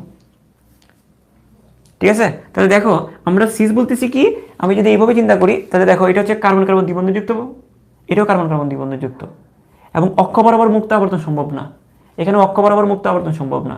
সম্ভব না হওয়ার কারণে আমাদের দুই ধরনের যৌগ অণু সৃষ্টি হলো ভিন্ন কনফিগারেশনে। এটার কনফিগারটা HCl, এদের কনফিগারটা ClH। তো দুইটা ভিন্ন কনফিগারেশনে দুইটা অণু সৃষ্টি হয়েছে, এবং এগুলোর নামটা আমরা কিভাবে দিচ্ছি? নামটা আমরা তাহলে কনফিগারেশন তো দুই রকম পাইছো, এটার কনফিগারেশন একরকম, এটার কনফিগারেশন একরকম, আমরা দুই রকম পাইছি। এখন নামটা আমরা কি দিব? এটার নামটা আমরা এইভাবে সবসময় এইভাবে চিন্তা করব, আমরা এইভাবে অক্ষটা আমরা এইভাবে চিন্তা করব। এভাবে চিন্তা করলে একই পরমাণুগুলো যদি এক পাশে থাকে, একই পরমাণু বা মূলক যদি এক পাশে থাকে, এক পাশ বলতে কোনটা বোঝাচ্ছি? এই পাশ না, এই যে এই পাশ আর এই পাশ, উপরে আর নিচে মারবা, হ্যাঁ। একই পরমাণুগুলো যদি এক পাশে থাকে, সেটাকে আমরা এক পাশে মানে কি সেম পাশে যদি থাকে, সেম পাশে যদি থাকে, সেটাকে আমরা সিস সমাণু। আর একই রকম পরমাণুগুলো যদি ভিন্ন পাশে থাকে, মনে করো ক্লোরিনের দিকে, হাইড্রোজেন অন্যদিকে, মানে ক্লোরিন মানে একদিকে হাইড্রোজেন, একদিকে একটা ক্লোরিন হলে আরেকটা হাইড্রোজেন, একটা ক্লোরিন হলে আরেকটা হাইড্রোজেন, তাহলে একই পরমাণুগুলো এক পাশে নাই, এক পাশে ভিন্ন পরমাণু। তো দেখো একই পরমাণুগুলো যদি ভিন্ন পাশে থাকে, তখন সেটাকে আমরা ট্রান্স সমাণু বলবো। এখন দেখো, এখন আমার কথা হচ্ছে শর্তটা কি? আমার শর্তটা হচ্ছে আমার দ্বিবন্ধন থাকা লাগবে। দ্বিবন্ধন না থাকলে কি এটা হতো? প্রথমে হচ্ছে দ্বিবন্ধন থাকতে হবে, না চাকরিক হইতে হবে। আচ্ছা তোমাকে যদি বলি দ্বিবন্ধন না থাকলে হইতো না কেন, একটু তোমাদেরকে একটু আইডিয়া দিই। যেমন মনে করো এই যে দেখো CH, এখানে আছে ক্লোরিন, এখানে আছে হাইড্রোজেন। আচ্ছা আমরা এটার মতো করি, আগেরটার মতো করি, এটা হাইড্রোজেন, এটা ক্লোরিন, হ্যাঁ, এটা হাইড্রোজেন, এটা ক্লোরিন। আচ্ছা দেখো এটা অক্ষ বরাবর ঘুরতে পারে না বলে এটা একটা যৌগ ফিক্সড, পারে না বলে এটা ফিক্সড হয়ে গেছে। এটা তো কখনো এটা হতে পারবে না, এটা কি কখনো এটা হতে পারবে না? এটা তো ঘুরতেই পারে না। দেখো আমি যদি বলি, খেয়াল করো, HCl, ঠিক আছে। এখন এই জিনিসটা জাস্ট যদি ঘুরে যেত, তাহলে কিন্তু এটা হয়ে যেত, কিন্তু এটা কিন্তু ঘুরতে পারে না। দেখো দেখো এটা দ্বিবন্ধন থাকার কারণে ঘুরতে পারে না, এটাও দ্বিবন্ধন থাকার কারণে ঘুরতে পারে না। এটা একটা ফিক্সড, এটা একটা ফিক্সড অণু, এটা একটা ফিক্সড অণু। কিন্তু আমি যদি এই যৌগটার ক্ষেত্রে খেয়াল করি, এই যে এই যৌগটার ক্ষেত্রে যদি খেয়াল করি, এখানে কিন্তু একক বন্ধন আছে। কি আছে? একক বন্ধন আছে। তো একক বন্ধন থাকলে কি হবে? জিনিসটা ঘুরে যাবে। তো এই অণুটাই ঘুরে একবার এখানে আসবে, ক্লোরিনটা একবার এখানে যাবে, হাইড্রোজেনটা একবার নিচে যাবে। আবার এটাই ঘুরে একবার এখানে যাবে, ক্লোরিনটা নিচে আসবে। আবার এটাই ঘুরে একবার এখানে যাবে, একবার এখানে যাবে। তো একই জিনিস না? বুঝতে পেরেছো? মানে এটা তো ঘুরতে পারে না, এটা একটা ফিক্সড আলাদা একটা অণু, এটা এটা আজীবন ঘুরতে পারবে না, এটাও কিন্তু ঘুরতে পারতেছে না। তো এটা একরকম, এটা একরকম। কিন্তু আমার যদি একক বন্ধন থাকে, একক বন্ধন থাকে, তাহলে কি আর সিস ট্রান্স বলা যাবে? একক বন্ধন থাকলে সিস ট্রান্স বলতে পারবো না, কেননা এই জিনিসটাই ঘুরে একবার এখানে আসবে, এটা আবার এখানে আসবে, এটাই ঘুরে আসবে। এটাকে তুমি সিসও বলতে পারবা না, এটাকে তুমি ট্রান্সও বলতে পারবা না, কেননা এটা তো এই জায়গায় স্থির না, ক্লোরিনটা এই জায়গায় স্থির না, হাইড্রোজেনটাও এই জায়গায় স্থির না, এটা তো ঘুরতেছে। তো তুমি এটা সিস বলতে পারবা? সিস বলতে পারবা না। কারণ তুমি যদি এটা দেখে যদি বলে ফেলো যে স্যার এটা দেখে আমরা সিস বলবো, যে স্যার এই একই পরমাণুগুলো এক পাশে আছে তাই এটা সিস, সিস না, এটা তো এখানে স্থির না।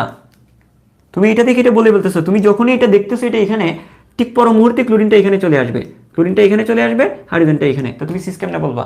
আবার এটা ঘুরে এখানে চলে আসছে, এখানে ঘুরে আসছে, তাহলে দুই রকম হচ্ছে না, এটা একই রকম বারবার ঘুরতেছে জিনিসটা। তো এই জন্য একক বন্ধন থাকলে এটা বলা যাবে না।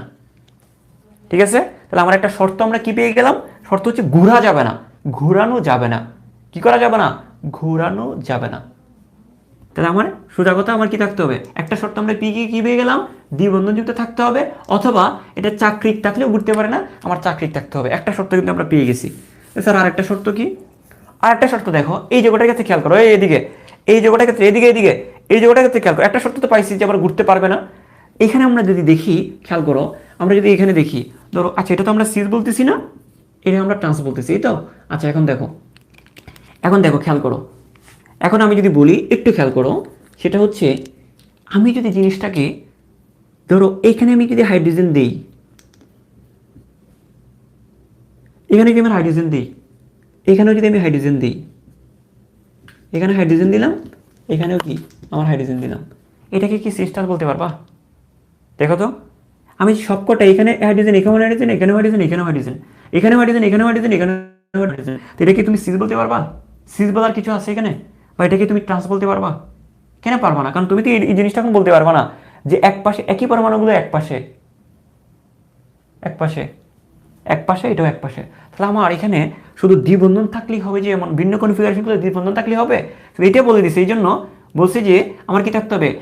চাকরিক যৌগটা, চাকরিক অথবা কার্বন কার্বন দ্বিবন্ধন থাকতে হবেই, তাদের কনফিগারেশনটা ভিন্ন হইতে হবে।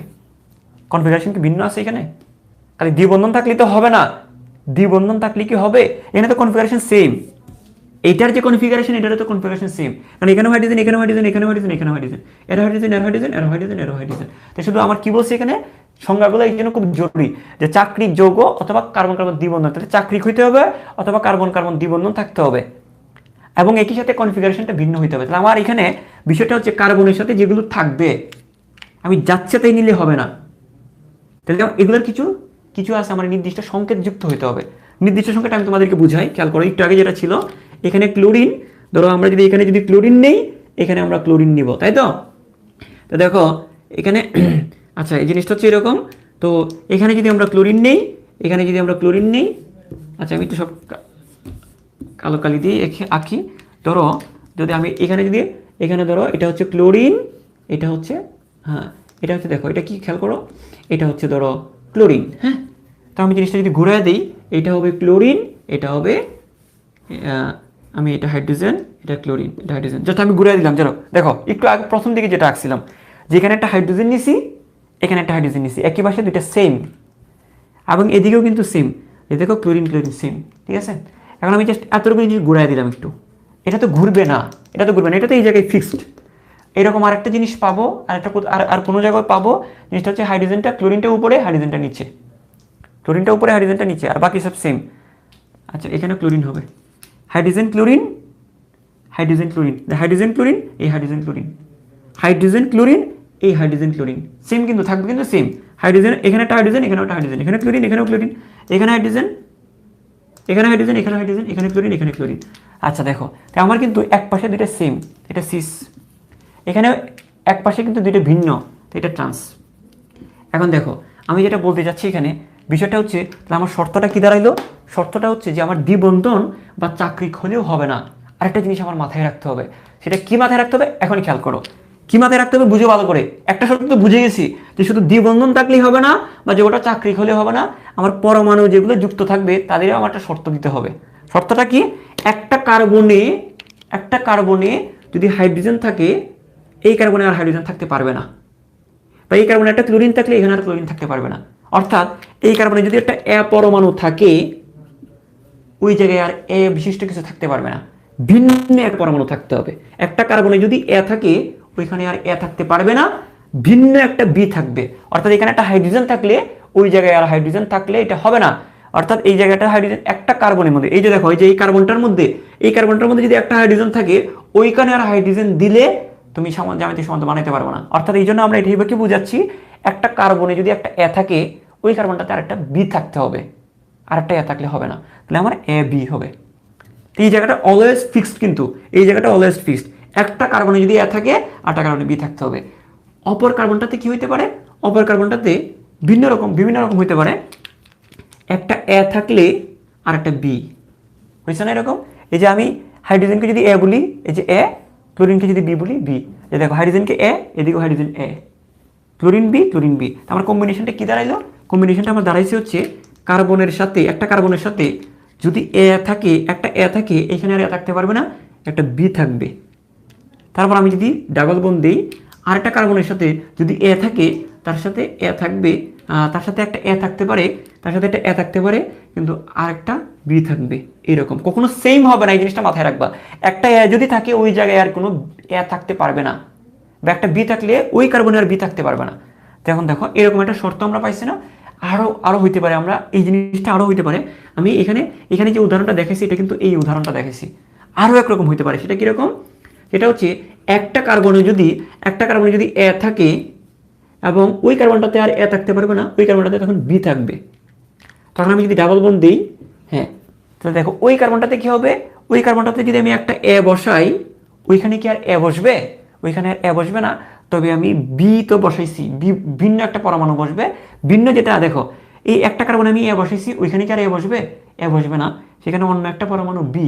আবার এই বিটাও কিন্তু আবার এটার সাথে মিলে গেছে, এটার সাথে মিল রেখে আমি বিটা দিতে পারি, অথবা ভিন্ন একটা পরমাণু ডি বসাইতে পারি। এই জিনিসটা এরকম হতে পারে। দেখো একটু ধৈর্য ধরো, আমি প্রত্যেকটা উদাহরণ আমি দেখাবো, এটাও দেখাবো, প্রত্যেকটা আবার আলাদা করে দেখাবো। তাহলে আগে জিনিসটা বুঝো, আমি কি বললাম?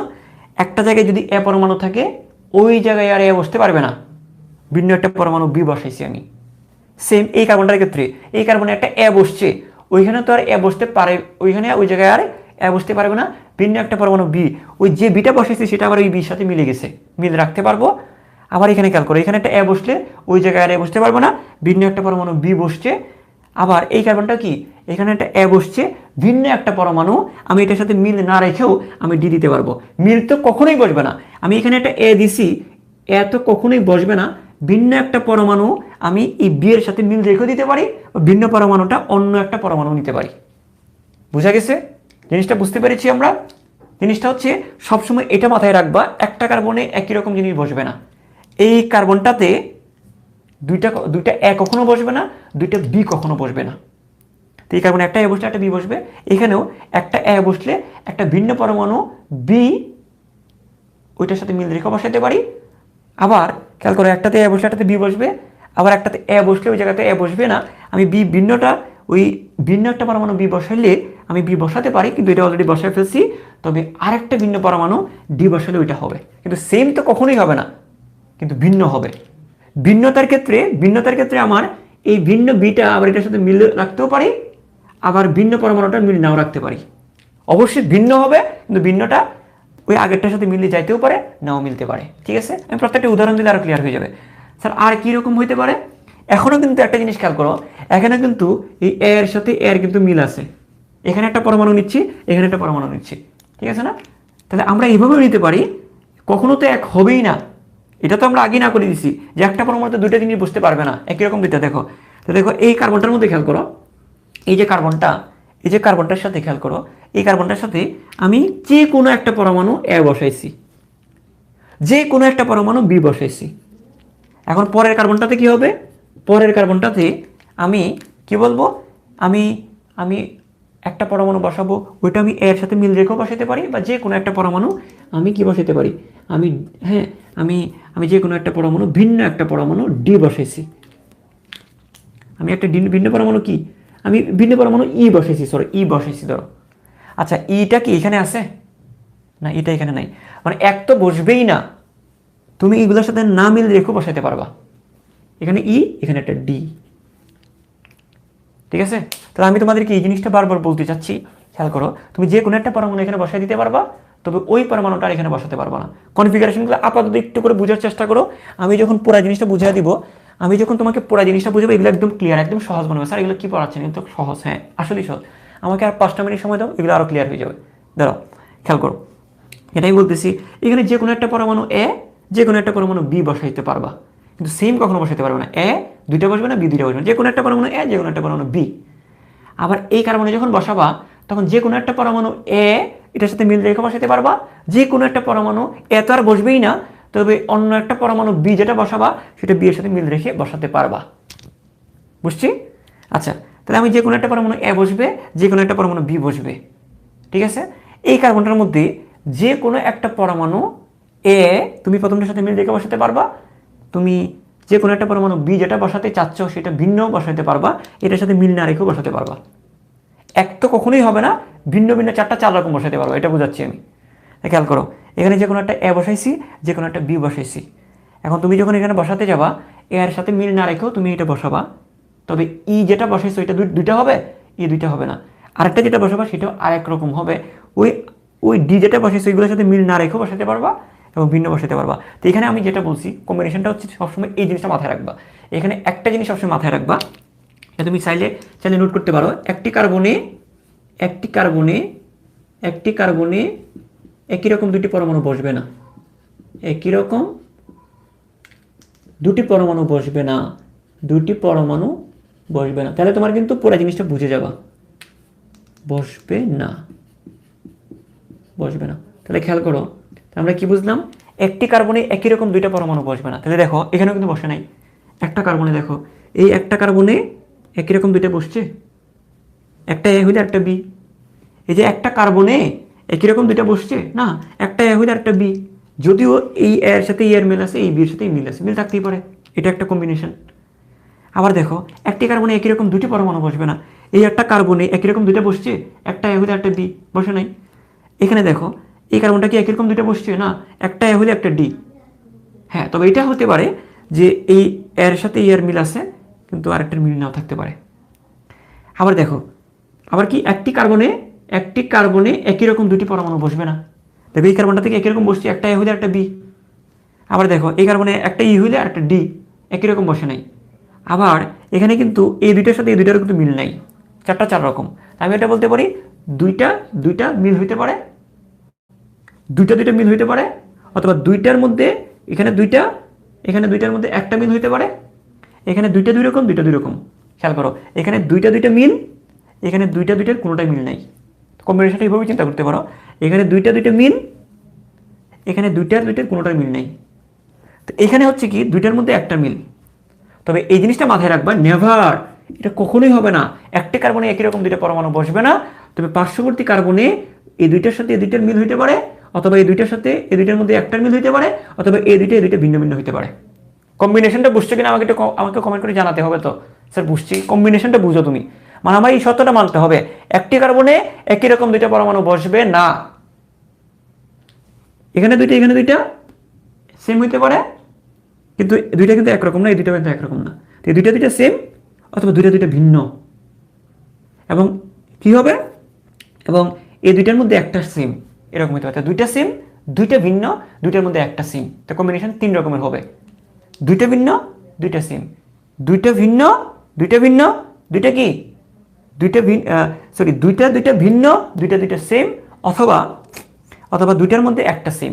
এই যে এই দুইটার মধ্যে একটা সেম, কিন্তু একটা কার্বনে একই রকম দুইটি পরমাণু বসবে না। ক্লিয়ার? ওকে, এখন আমরা যখন এগুলোর উদাহরণ করব, স্যার এগুলো এত সহজ, হ্যাঁ আসলেই সহজ, এগুলো যখন উদাহরণ একদম ক্লিয়ার হয়ে যাবে, তুমি তুলনা করতে পারবা। তাহলে আমরা তাহলে এই যে জ্যামিতিক সমানতার কয়টা শর্ত আমরা পেয়েছি এখানে? জ্যামিতিক সমানতার কয়টা শর্ত পাইছি আমরা? দুইটা শর্ত পাইছি, দুইটা শর্ত। একটা হচ্ছে কি, যে আমার যৌগটা চাকরিক অথবা দ্বিবন্ধনযুক্ত হইতে হবে। আমার দ্বিবন্ধন না থাকলে ঘুরে যাবে, ঘুরে গেলে তো শেষ। আমার চাকরিক অথবা দ্বিবন্ধনযুক্ত হইতে হবে। আরেকটা শর্ত পাইছি যে নির্দিষ্ট সংকেত যুক্ত হইতে হবে। নির্দিষ্ট কি, এই শর্তটা। তো শর্ত নম্বর 1 হচ্ছে এইটা, শর্ত নম্বর 2 হচ্ছে এটা। তো আমার যৌগটা চাকরিক বা দ্বিবন্ধন যুক্ত হইতে হবে, অথবা নির্দিষ্ট সংকেত যুক্ত হইতে হবে। হয় এই সংকেতের হবে, অথবা এই সংকেতের হবে, অথবা এই সংকেতের হবে। তাই আমরা শর্ত দুইটা এক পাশে লিখি, তারপর উদাহরণগুলো তোমাদেরকে করাই দিচ্ছি। হ্যাঁ, আচ্ছা, তাহলে আমরা খেয়াল করি। তাহলে জ্যামিতিক সমানতার শর্ত আমরা লিখব এখন। সংক্ষেপে আমরা লিখব জ্যামিতিক সমানতার শর্ত। এটা একটু লিখে রাখবো এক পাশে। খেয়াল করো, আমরা যদি লিখি বিষয়টা এরকম যে জ্যামিতিক সমানতার শর্ত, আমরা এটা লিখি। হ্যাঁ, জ্যামিতিক সমানতার শর্ত। তো দেখো, আমরা যদি লিখি এটা, শর্তটা হচ্ছে 1 নম্বর। খেয়াল করো, 1 নম্বর শর্ত কি? 1 নম্বর শর্তটা কি দেখো, 1 নম্বর শর্ত কি? জ্যামিতিক সমানতার 1 নম্বর শর্ত হচ্ছে যে চাকরিক যৌগ বা কার্বন কার্বন দ্বিবন্ধনযুক্ত যৌগ হবে। আমরা এখানে যদি লিখি, আমরা একটু অন্য কালি ইউজ করি। হ্যাঁ, একটু খেয়াল করো, একটু সময় দাও। হ্যাঁ, তো দেখো, চাকরিক বা দ্বিবন্ধনযুক্ত, চাকরিক বা দ্বিবন্ধনযুক্ত কার্বন কার্বন, চাকরিক বা কার্বন কার্বন কার্বন কার্বন দ্বিবন্ধনযুক্ত যৌগ, দ্বিবন্ধনযুক্ত যৌগ হবে।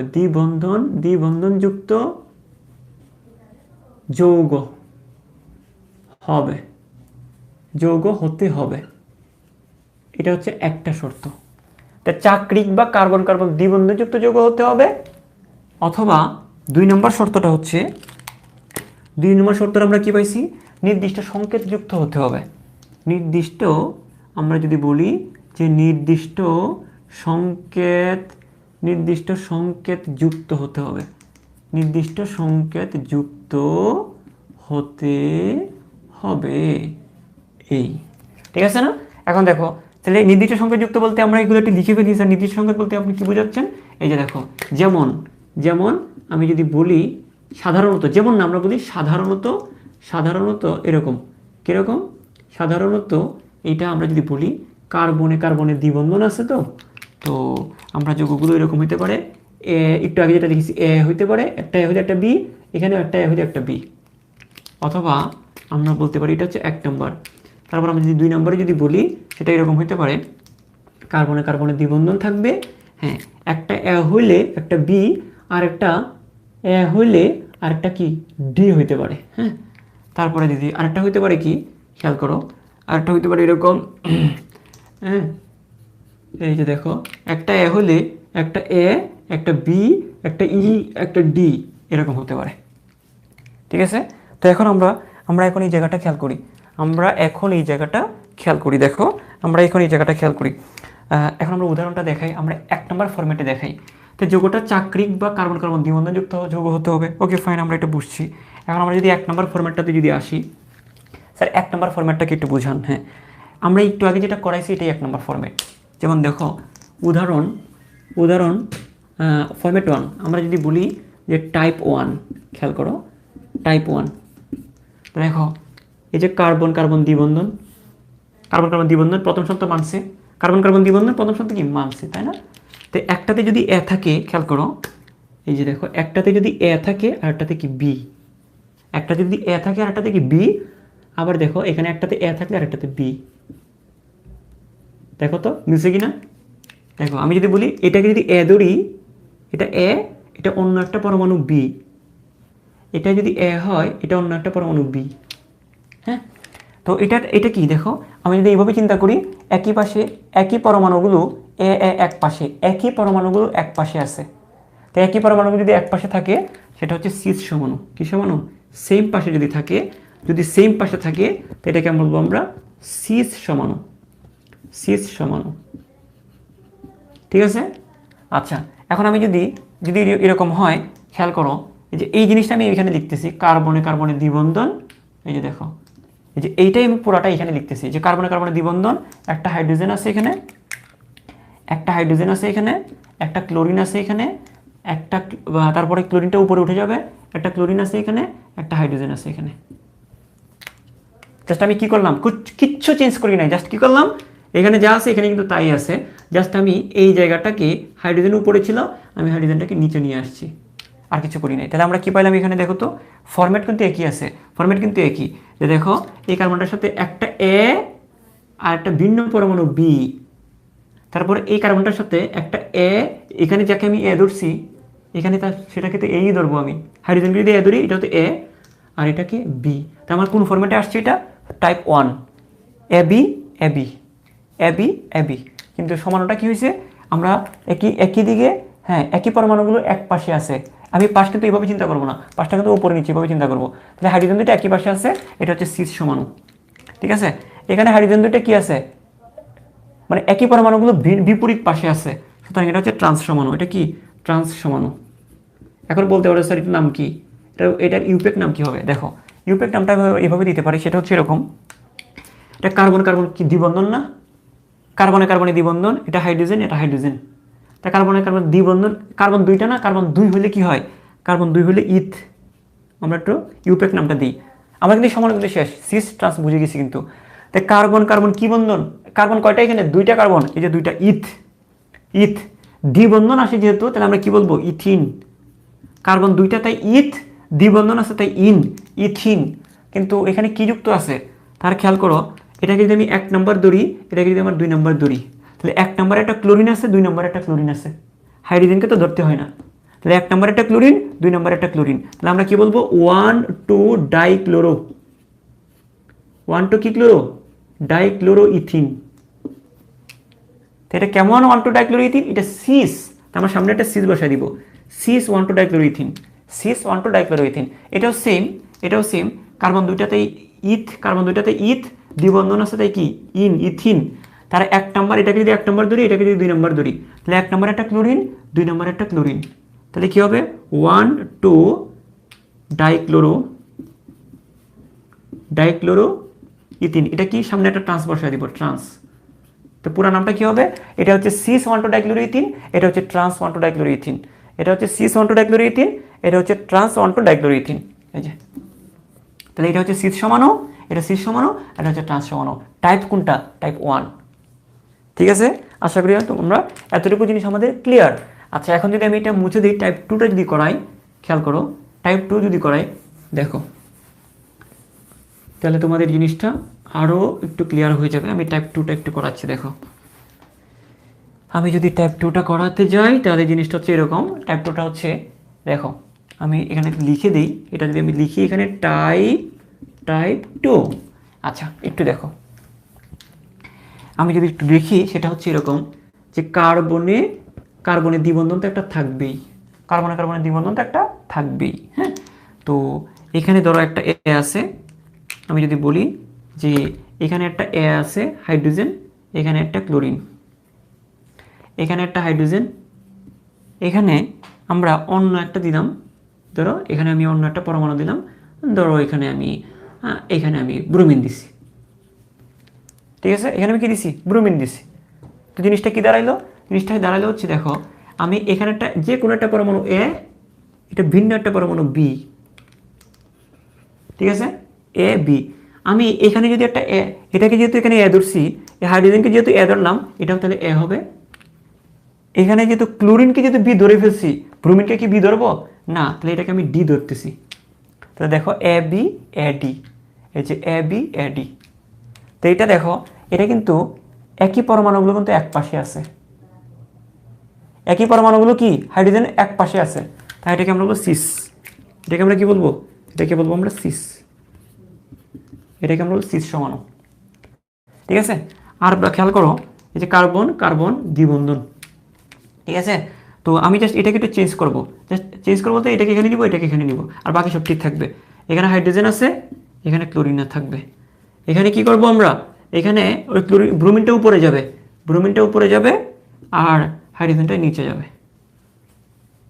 ব্রোমিনটা উপরে গেছে, হাইড্রোজেনটা নিচে। এখন কিন্তু তুমি দেখো এখানে কিন্তু কি হবে না, এখন খেয়াল করো এই একটা যদি এ হয়, একটা এ হলে যে কোনো একটা এ ধরলাম, তারপরে বি ধরলাম, তো এটাকে যেহেতু তুমি হ্যাঁ, তো ব্রোমিনটা এও না বিও না, আলাদা একটা জিনিস, এটাকে ডি ধরতেছি। আর হাইড্রোজেনকে যদি এ ধরছি তাহলে এই যে দেখো, তাহলে দেখো এ বি এ ডি। ঠিক আছে, তো এই ক্ষেত্রে আমরা এটাকে কি বলবো, আমি এক পাশে দেখো, এক পাশে একটা হাইড্রোজেন হলে আর একটা ব্রোমিন, এক পাশে একটা হাইড্রোজেন হলে আর একটা কি ব্রোমিন, আবার এদিকে একটা ক্লোরিন হলে একটা হাইড্রোজেন, মিল নাই, মানে এটা ট্রান্স সমাণু। এটা কি সমাণু? এটা হচ্ছে ট্রান্স সমাণু। এটা সিস সমাণু, এটা ট্রান্স সমাণু। নামকরণটা তোমরা এইভাবে করতে পারো, এটাকে আমরা 1 নম্বর কার্বন ধরবো, এটাকে 2 নম্বর ধরবো, কেননা ব্রোমিন আগে না ক্লোরিন আগে? ব্রোমিনটা কিন্তু আগে, বি, তো এটা আগে এটা পরে। তাহলে আমরা কি বলবো, 1 ব্রোমো, আমরা বলবো 1 ব্রোমো 2 ক্লোরো, 1 নম্বর একটা ব্রোমিন, 2 নম্বর একটা ক্লোরিন, 1 ব্রোমো 2 ক্লোরো, কার্বন দুইটাতে ইথ, দ্বিবন্ধন আছে তাই ইথিন, ইথিন। এটাও কিন্তু সেম, ঠিক আছে, 1 ব্রোমো 2 একটা chloro, 1 bromo 1 bromo 1 bromo 2 chloro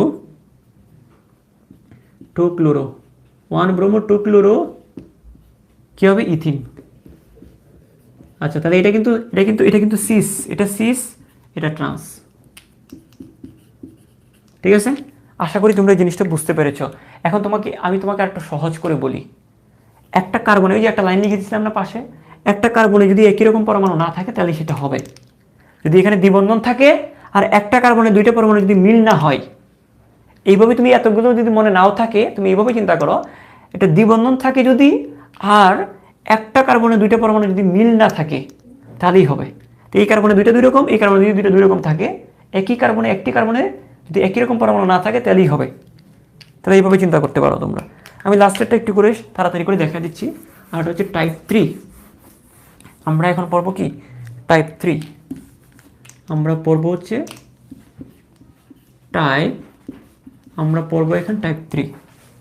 দেখো, টাইপ 3টা আমাদের, এই টাইপ 3 এর জন্য আমাকে কি করতে হবে, টাইপ 3 ক্ষেত্রে খেয়াল করো,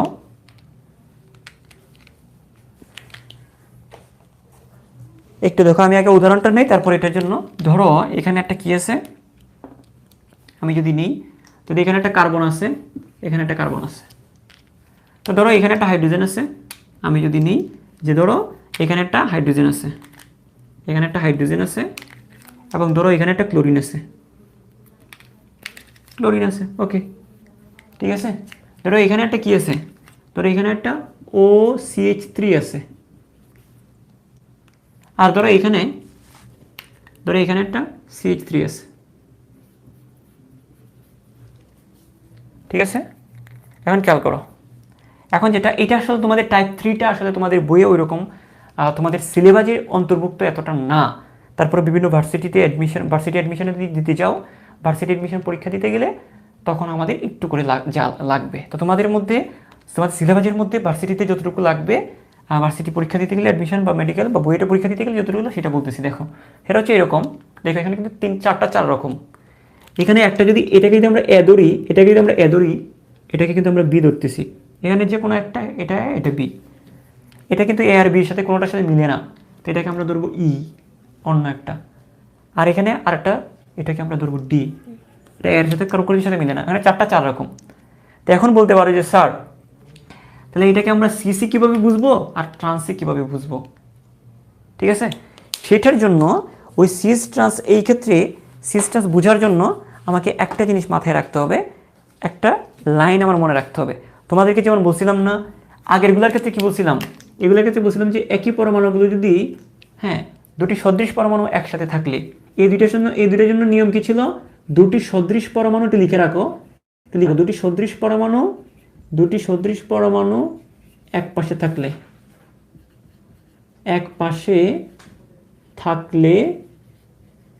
সিস, এক পাশে থাকলে কি সিস, এদের জন্য নিয়মটা ছিল এরকম। হ্যাঁ, আর ভিন্ন পাশে থাকলে পাশ বলতে ওই যে অক্ষের দুই পাশ, ভিন্ন পাশে থাকলে ট্রান্স, ভিন্ন পাশে থাকলে কি ট্রান্স। আচ্ছা, তা আমি যদি এই জায়গায় চিন্তা করি, এই জায়গাটাতে চিন্তা করি, খেয়াল করো, আমরা যদি এই জায়গাটাতে চিন্তা করি যে স্যার এটা কি হবে, এটা তো স্যার একই রকম, তো 4 রকম, এখানে কিভাবে কি থাকবে, ওইটার ক্ষেত্রে একটা নিয়ম আছে, সেটা হচ্ছে প্রতিটি, আমার আগে নিয়মটা লিখে ফেলি, প্রতিটি কার্বন সংলগ্ন, আগে নিয়মটা লিখে ফেলো। এটার ক্ষেত্রে আরেকটা নিয়ম হবে, প্রতিটি কার্বন সংলগ্ন, প্রতিটি কার্বন সংলগ্ন আমরা লিখব, এই দেখা যাচ্ছে ওই পাশে, ওইভাবে দেখা যাচ্ছে প্রতিটি কার্বন সংলগ্ন সর্বোচ্চ ভরবিশিষ্ট পরমাণু, সর্বোচ্চ ভরবিশিষ্ট পরমাণু, সর্বোচ্চ ভরবিশিষ্ট পরমাণু, পরমাণু, সর্বোচ্চ ভরবিশিষ্ট পরমাণু দুটি, পরমাণু দুটি এক পাশে থাকলে, এক পাশে থাকলে, এক পাশে থাকলে সিস, এক পাশে থাকলে কি সিস, ভিন্ন পাশে থাকলে, ভিন্ন পাশে থাকলে, ভিন্ন পাশে থাকলে ট্রান্স। ঠিক আছে, দেখো এখন এই জিনিসটা তোমাদেরকে বুঝাই, ভালো করে খেয়াল করো। প্রতিটি কার্বন সংলগ্ন সর্বোচ্চ ভরবিশিষ্ট পরমাণু, প্রত্যেকটা কার্বন সংলগ্ন।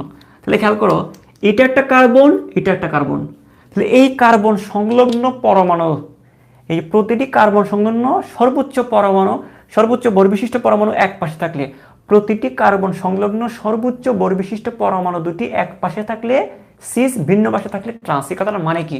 প্রতিটি কার্বন সংলগ্ন পরমাণু কি বুঝাইলে একবার একদম সহজ হয়ে যাচ্ছে। এই কার্বন সংলগ্ন দুইটা পরমাণু কি, এই কার্বনের সাথে সংলগ্ন হচ্ছে এইটা, এই কার্বনের সাথে সংলগ্ন হচ্ছে এইটা। তাহলে এই কার্বন সংলগ্ন, হ্যাঁ সর্বোচ্চ, আচ্ছা এখানে এই সর্বোচ্চ ভর বিশিষ্ট লিখছো না, এখানে একটু লিখে রাখো সর্বোচ্চ পারমাণবিক ভর বিশিষ্ট, একটু লিখে রাখো কষ্ট করে, সর্বোচ্চ পারমাণবিক ভর বিশিষ্ট, সর্বোচ্চ কি পারমাণবিক ভর বিশিষ্ট। তাহলে দেখো এই কার্বনের সাথে সংলগ্ন অবস্থায় আছে হাইড্রোজেন এবং এর সাথে সংলগ্ন অবস্থায় আছে একটা ক্লোরিন। তো এই কার্বনের সাথে সংলগ্ন অবস্থায় একটা হাইড্রোজেন আছে, এই কার্বনটার সাথে সংলগ্ন অবস্থায় একটা ক্লোরিন আছে। তো এইটার ভর কত? এই হাইড্রোজেনের ভর আমরা পারমাণবিক ভর জানি 1। এই ক্লোরিনের পারমাণবিক ভর কত? এই ক্লোরিনের পারমাণবিক ভর জানি আমরা 35.5। আবার দেখো ওই কার্বনটার সাথে সংলগ্ন কে, একটু দেখো তো গঠনটা দেখো তো, ওই কার্বনটার সাথে সংলগ্ন আছে একটা oxygen, not carbon, not hydrogen, কার্বনের সাথেই সংযুক্ত আছে কিন্তু একটা অক্সিজেন। দুইটা কার্বনের সংযোগস্থলে অক্সিজেন। তাই কার্বনের সাথে সংলগ্ন কে? অক্সিজেন। অক্সিজেনের পারমাণবিক ভর কিন্তু 16। ঠিক আছে, আর এই যে দেখো এই কার্বনটার সাথে সংলগ্ন আছে আরেকটা কার্বন, ওই কার্বনের পারমাণবিক ভর হচ্ছে 12। তাহলে দেখো আমি যদি তোমাদেরকে বলি যে এই জায়গায় খেয়াল করো, আমরা যদি এখন বলি, আচ্ছা ডিটা রেখে দিই, আমরা যদি এখানে বলি একটু দেখো খেয়াল করো, তাহলে এই কার্বনটার সর্বোচ্চ পরমাণু, সর্বোচ্চ ভরবিশিষ্ট পরমাণু কোনটা? এই কার্বনের সাথে সংলগ্ন অবস্থায় সর্বোচ্চ পরমাণু, সর্বোচ্চ ভরবিশিষ্ট পরমাণু কোনটা? এটার মধ্যে আমরা আলাদা আলাদা চিন্তা করব। এই কার্বনটার মধ্যে সর্বোচ্চ ভরবিশিষ্ট কোনটা? এই কার্বনটার মধ্যে সর্বোচ্চ ভরবিশিষ্ট হচ্ছে 1 বড়, 1 সর্বোচ্চ নাকি 35 সর্বোচ্চ? অবশ্যই 35। তাহলে আমরা এটাকে স্টার মার্ক দিয়ে রাখি। তাহলে এই কার্বনটার মধ্যে সর্বোচ্চ কোনটা? এই ক্লোরিন। আবার এই কার্বনটার মধ্যে সর্বোচ্চ কোনটা? এই কার্বনটার মধ্যে সর্বোচ্চ ভর কোনটা? এই কার্বনটার মধ্যে সর্বোচ্চ ভর হচ্ছে অক্সিজেন।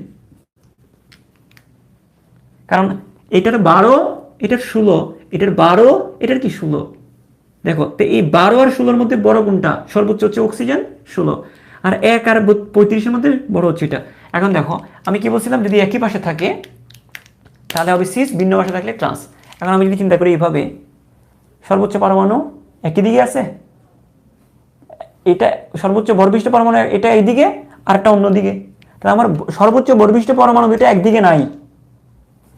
সর্বোচ্চ ভরবিশিষ্ট পরমাণু দুটি এক পাশে যদি থাকে তাহলে সিস, কিন্তু সর্বোচ্চ ভরবিশিষ্ট পরমাণু তো এক পাশে নাই।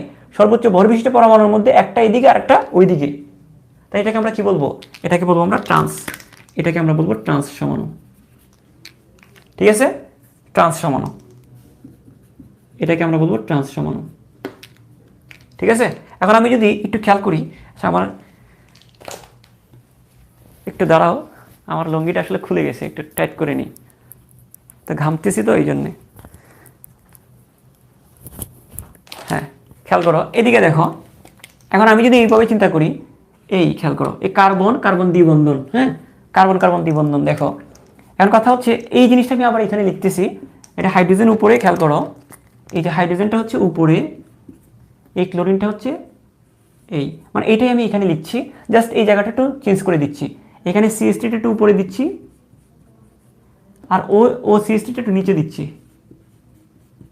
এখন খেয়াল করো, তা দেখো এখানে কিন্তু আমরা যদি দেখি এটা এ, এটা কি বি, এটা যদি হয় ডি, এটা ই। এখন দেখো কথাটা হচ্ছে এই জায়গায় না, কথাটা হচ্ছে এই দুইটার মধ্যে সর্বোচ্চ কোনটা ছিল, এই হাইড্রোজেন আর ক্লোরিনের মধ্যে সর্বোচ্চ হচ্ছে ক্লোরিন, আর এই কার্বন আর অক্সিজেনের মধ্যে সর্বোচ্চ কোনটা, অক্সিজেন। তা দেখো দুইটাই কিন্তু একই পাশে আছে না, এখন সর্বোচ্চ ভর এখানে সর্বোচ্চ ক্লোরিন, এখানে সর্বোচ্চ অক্সিজেন, দুইটাই কিন্তু একই পাশে আছে। তো একই পাশে থাকলে এটা কি হবে, এটা হবে সিস সমাণু, এটা হচ্ছে কি সমাণু, সিস সমাণু। এখন পারবা, এখন আশা করি বুঝতে পেরেছ। এগুলো তোমাদের বুয়েটের পরীক্ষা দিতে গেলে তোমাদের লাগবে, বা বিভিন্ন ইঞ্জিনিয়ারিং ইউনিভার্সিটি, বিশেষ করে শাহজালাল ইউনিভার্সিটির যে প্রশ্নগুলো এরকম বিদ্ঘুট টাইপের হয়। হ্যাঁ, এগুলো অনেক সময় দেখা গেছে বুয়েটের প্রশ্ন থেকে শাহজালাল ইউনিভার্সিটিতে প্রশ্নগুলো কঠিন হয়। তো এই ধরনের প্রশ্ন আশা করি আসলে তোমরা পারবা। হ্যাঁ, ওকে, হ্যাঁ, ওকে, ঠিক আছে।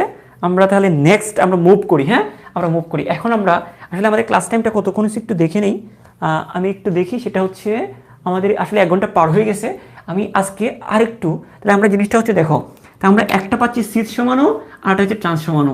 তাহলে জ্যামিতিক সমাণুতার আরেকটা নাম কি বলতে পারি আমরা, জ্যামিতিক সমাণুর আরেকটা নাম হচ্ছে সিস ট্রান্স সমাণু। কি সমাণু, সিস ট্রান্স সমাণু। ওই জেসিয়া দিয়ে মনে রাখবা, জেসিয়া। হ্যাঁ, তো এই যে দেখো, এই যে দেখো জেসিয়া, সিস ট্রান্স সমাণু, সিস ট্রান্স সমাণু।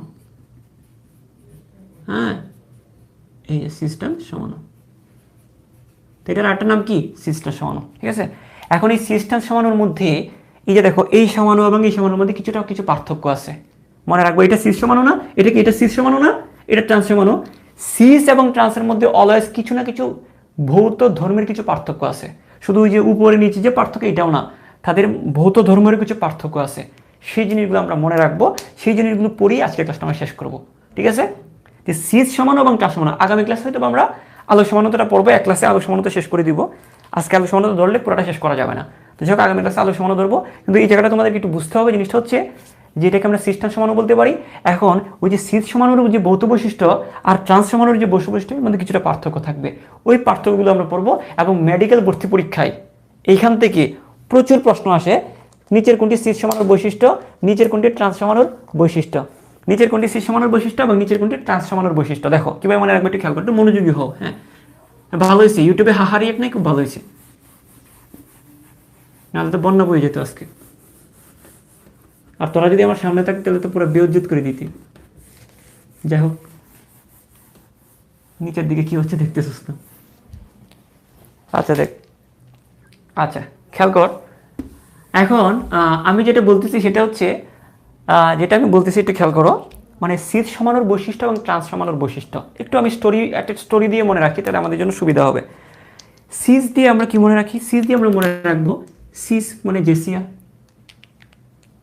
আমরা জেসিয়ার কথা বলতেছিলাম না, জেসিয়া। হ্যাঁ, নামটা লিখে রাখি, জেসিয়া। তো দেখো সিস মানে আমরা এইভাবে চিন্তা করতে পারি, সিস মানে সিস্টার, সিস মানে সিস্টার। হ্যাঁ, তো সিস্টার মানে কি, সিস্টার মানে তো মেয়ে, মেয়ে বা জেসিয়া মানেও তো কি মেয়ে। আর মেয়েরা একটু সফট হয় না, একটু সফট, তাদের মনটা একটু নরম হয়। ঠিক আছে, একটু সফট কর্নার থাকে। হ্যাঁ, আসলে এটা আমি মেয়েদেরকে সবসময় প্রশংসা করি, সব কিছু মেয়েদের সৌন্দর্য। তো এই যে সফটনেস, এটাও কিন্তু মেয়েদের একটা সৌন্দর্য। তাহলে এইভাবেই আমরা চিন্তা করতে পারি। দেখো, তো একটা মেয়েকে গলানো কিন্তু খুব সহজ। ঠিক আছে, আমরা সিস দিয়ে মনে রাখবো কি, সিস হচ্ছে একটা মেয়ে, এটা সিস্টার। সিস হচ্ছে সিস মানে সিস্টার, সিস্টার মানে মেয়ে, বা জেসিয়া মানেও মেয়ে। হ্যাঁ, তো মেয়েগুলো সহজ, মেয়েগুলো একটা সফট কর্নার থাকে। হ্যাঁ, একটু একটু মানে মনটা নরম থাকে, অল্পতেই গলে যায়। ঠিক আছে, অল্পতে কি হয়, গলে যায়, মানে খুব সফট থাকে, মানে কি অল্পতেই গলে যায়। মনে থাকবে, তুমি মনে করো হঠাৎ করে রেগে গেছে, তুমি জাস্ট 1 গ্লাস পানি তার কাছে নিয়ে যাও, তুমি 1 গ্লাস পানি খাইয়ে তুমি তাকে ঠান্ডা করে ফেলতে পারবা। কুল, পরিস্থিতি স্বাভাবিক, যে চিন্তা করবে যে আমার জন্য 1 গ্লাস পানি নিয়ে আসছে, এরকম বকাঝকা দিচ্ছি না। বিয়ের পরবর্তী কথা বলতেছি, এখন তো না, এখন কাকে পানি দিবা? ধরো ঝগড়া লাগছে, বিয়ে শাদী করছো, বউর সাথে ঝগড়া লাগছে, তুমি 1 গ্লাস পানি নিয়ে গেছো, ঠান্ডা পানি, এটা দেখো যে 1 গ্লাস ঠান্ডা পানি দিলে পুরো পরিস্থিতি স্বাভাবিক হয়ে গেছে। ঠিক আছে? তো মেয়েদের বৈশিষ্ট্য অনেকটা এরকম। তবে তুমি যদি মেয়েদের মনটা যদি একবার গলে যায়, একবার যদি গলাতে পারো তুমি, এমনভাবে আচ্ছন্ন হবে, এমনভাবে আকৃষ্ট হবে, এমন ঘন, এত ঘনিষ্ঠ হবে তোমার, তুমি কিন্তু এই ঘনিষ্ঠতাটা তুমি ছাড়তে পারবে না। একটা মেয়ে বলতে পারো স্যার মেয়ে তো স্যার পড়াইতে পারি না, হ্যাঁ পড়াইতে পারবা, তুমি আগে চাকরি টাকরি করো, আর এমনি এমনি পড়বে।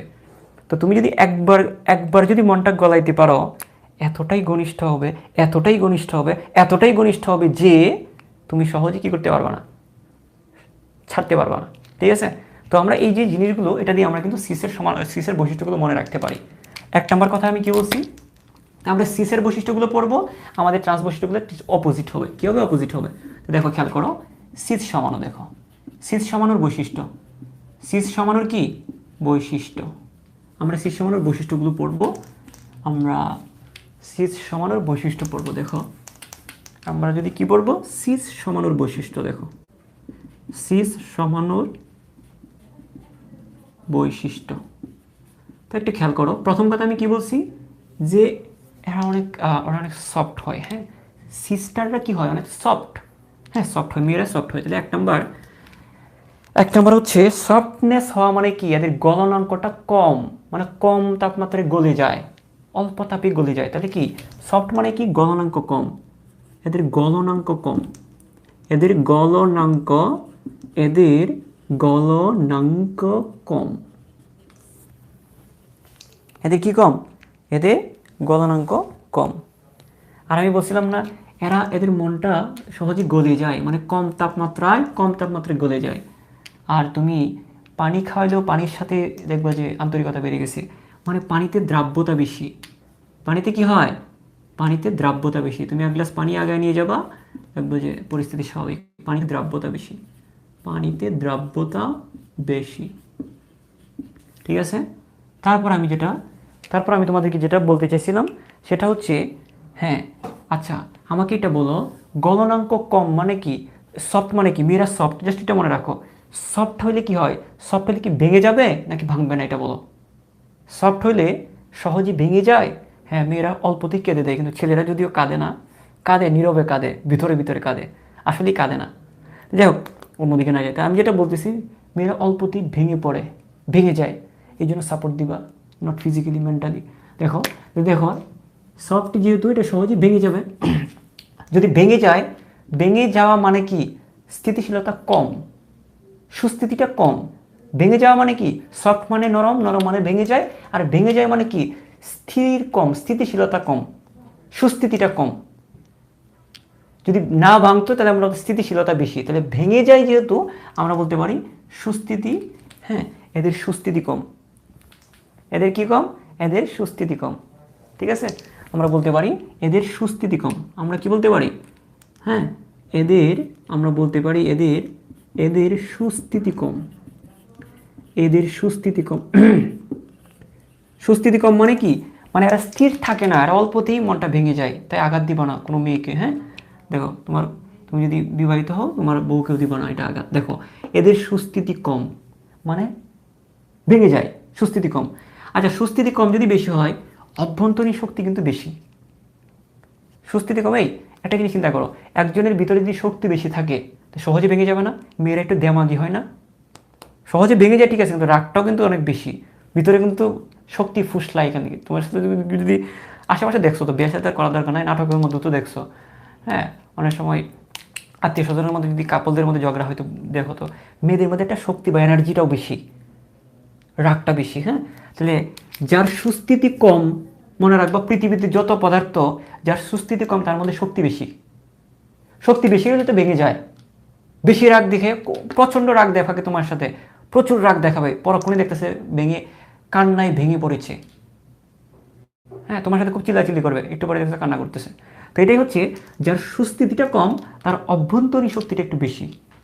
তা আমরা বলতে পারবো, তাহলে সুস্থিতি কম মানে কি, এখান থেকে আমরা মনে রাখবো অভ্যন্তরীণ শক্তি বেশি, অভ্যন্তরীণ শক্তি বেশি। ঠিক আছে, অভ্যন্তরীণ শক্তি বেশি। এখন কথা হচ্ছে, স্যার অভ্যন্তরীণ শক্তি বেশি, যদি ভিতরে শক্তি বেশি থাকে, তাকে যদি তুমি পোড়াও, শক্তি বেশি পাবা না কম পাবা? খেয়াল করো, এখন খেয়াল করো, যেটা জিনিসটা হচ্ছে এরকম, ওকে যদি তুমি ভিতরে শক্তি বেশি আছে, ভিতরে শক্তি বেশি আছে, তাহলে তুমি কি, তাহলে ওকে যদি তুমি পুড়ায় ফেলো, তা শক্তি বেশি পাবা নাকি কম পাবা, এটা বলো। ভিতরে শক্তি বেশি, তাহলে তুমি পুড়াইলে, তাকে পুড়াইলে শক্তি বেশি পাবা, দহন তাপ বেশি, মানে তাপ বেশি পাবা। রাখলে কাছে যাওয়া যায় না, ভিতর থেকে প্রচণ্ড তাপ বের হয়। তাহলে দেখো আমরা বলতে পারি, তাই শক্তি যদি বেশি আছে, একে পুড়াইলে দহন তাপটাও বেশি, তাহলে আমরা বলবো এদের দহন তাপ বেশি, এদের দহন তাপ বেশি, এদের দহন তাপ বেশি। ঠিক আছে, এদের দহন তাপ কি বেশি।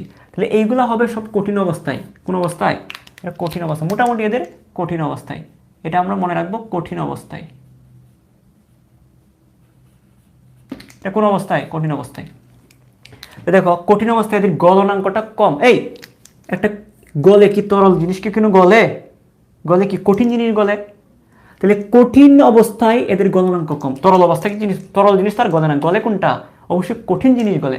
তাহলে দেখো কঠিন অবস্থায় এদের গলনাঙ্ক কম, আর গলনাঙ্ক কম আর পানিতে মিশে যায়, পানিতে দ্রাব্যতা বেশি, কিন্তু এদের সুস্থিতিটা কম, সহজে ভেঙে পড়ে।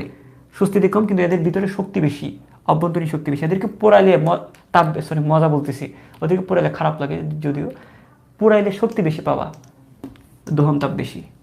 ঠিক আছে, তো এখন দেখো, এখন তাহলে আমরা এটা পেয়ে গেলাম, এটা তো কঠিন অবস্থায় পাইছি। এখন আমি যদি বলি যে তরল অবস্থায়, তরল অবস্থায় মনে করো একটা মেয়েকে তুমি গলায় ফেলছো, কাম হয়েছে। একটা মেয়েকে তুমি গলায় ফেলছো, গলে গেছে। কি হয়ে গেছে? তোমার প্রতি গলে যাওয়া মানে কি, গলে গেছে মানে কি তোমাকে আর ছাড়বে না, এই যে ধরছেই। ঠিক আছে, সেটা হচ্ছে মানে এই তরল অবস্থায় আন্তঃআণবিক শক্তি বেশি হয়। আন্তঃআণবিক বুঝো তো, অণুতে অণুতে যে প্রেম, সেটাকে বলে আন্তঃআণবিক। তাহলে দেখো তরল অবস্থায় কি হবে, আমরা বলতে পারি তরল অবস্থায় কোন জিনিসটা বেড়ে যায় ওদের, তরল অবস্থায় এদের আন্তঃআণবিক শক্তি বেড়ে যায়। আন্তঃআণবিক, তরল অবস্থায় আন্তঃআণবিক শক্তি, আন্তঃআণবিক শক্তি মানে একজন আরেকজনের আকর্ষণটা বেড়ে যায়, আন্তঃআণবিক শক্তি বেড়ে যায়, শক্তি বাড়ে। যার কারণে এই আন্তঃআণবিক শক্তি যদি বাড়ে, তাহলে একজন আরেকজনের খুব ঘনিষ্ঠ হবে না, একজন আরেকজনের খুব ঘনিষ্ঠ। আন্তঃআণবিক শক্তি বুঝো তো, আন্তঃআণবিক মানে হচ্ছে ওই যে একটা অণু আরেকটা অণুকে যে শক্তিতে টানে, তুমি আমার আমি তোমার, একজন আরেকজনকে যে শক্তিতে টানবে, সেটা হচ্ছে আন্তঃআণবিক শক্তি। অণুতে অণুতে যে আকর্ষণ শক্তি, সেটা হচ্ছে আন্তঃআণবিক শক্তি। এখন দেখো আন্তঃআণবিক শক্তি যদি বেশি হয়, তাহলে কি অণুগুলা কি ঘন হয়ে যাবে না? অণুগুলা কি হবে? অণুগুলা খুব ঘন, তো খুব কাছাকাছি চলে আসবে, খুব ঘন হবে না? তাহলে আমরা বলতে পারি এদের ঘনত্ব বেশি। এদের কি বেশি? এদের ঘনত্ব বেশি। এদের আমরা বলবো এদের ঘনত্ব বেশি। ঠিক আছে, এদের ঘনত্ব কি বেশি। আচ্ছা, খুব কাছাকাছি। আন্তঃআণবিক কেন বেশি? কারণ আন্তঃআণবিক শক্তি বেড়ে গেলে ঘনত্ব বেশি হয়। আন্তঃআণবিক শক্তি বাড়লে তো অণুগুলো খুব কাছাকাছি আসবে, এদের ঘনত্ব বেড়ে যাবে। আচ্ছা, এখন আমাকে এটা বলো, যদি ঘনত্ব যদি বেশি হয়, এই তরল অবস্থায় ঘনত্ব বেশি, মানে এই জিনিসটা এরকম বোঝাচ্ছি আমি, খেয়াল করো।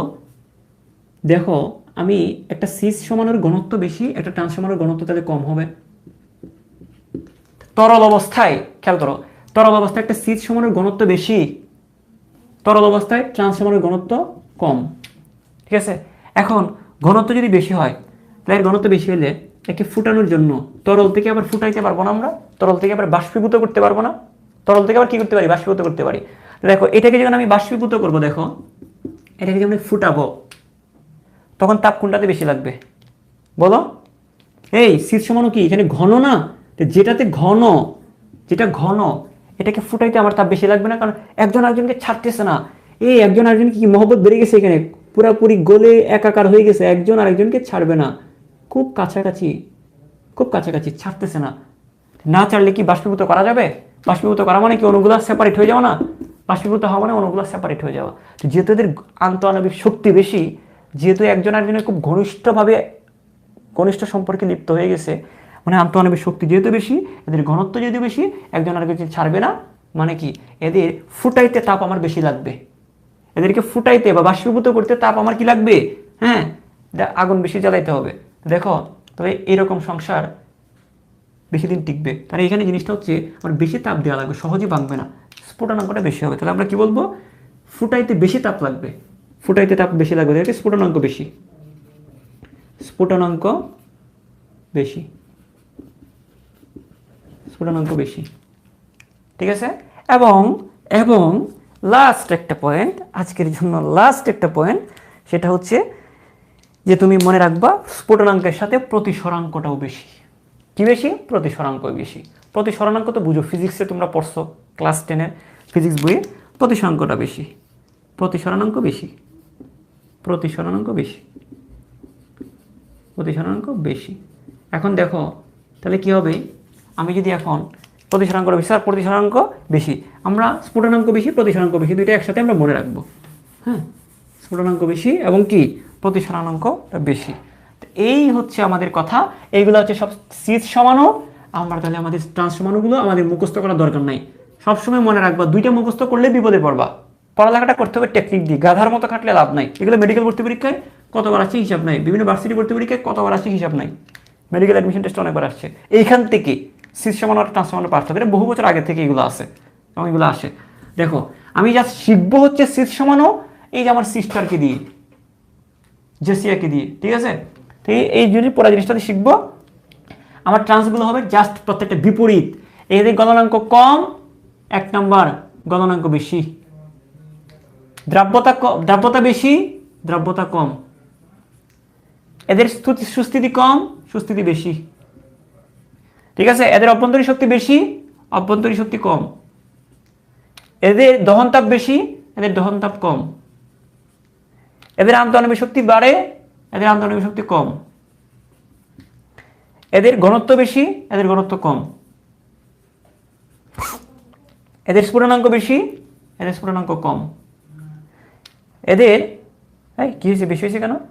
1 2 3 4 5 6 7। আচ্ছা এখানে সিরিয়ালটা বলেছি 8, এটা 9। হ্যাঁ, এটা 9। দেখো 7 নাম্বার, এদের স্ফুটনাঙ্ক বেশি। হ্যাঁ, তারপর হচ্ছে এদের স্ফুটনাঙ্ক বেশি, এদের স্ফুটনাঙ্ক কম। এদের প্রতিসরাঙ্ক বেশি, এদের প্রতিসরাঙ্ক বেশি, এদের প্রতিসরাঙ্ক বেশি, এদের প্রতিসরাঙ্ক কম। তা দেখো সোজা কথা হচ্ছে এটা বিপরীত। ট্রান্স হচ্ছে কি বিপরীত, সব দিক দিয়ে বিপরীত।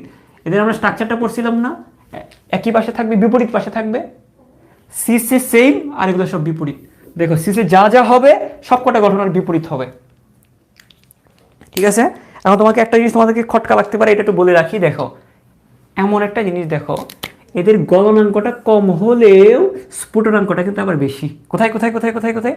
এই যে দেখো, আমরা কি চিন্তা করতে পারো, যার গলনাঙ্ক কম তার তো স্ফুটনাঙ্ক কম হওয়ার কথা।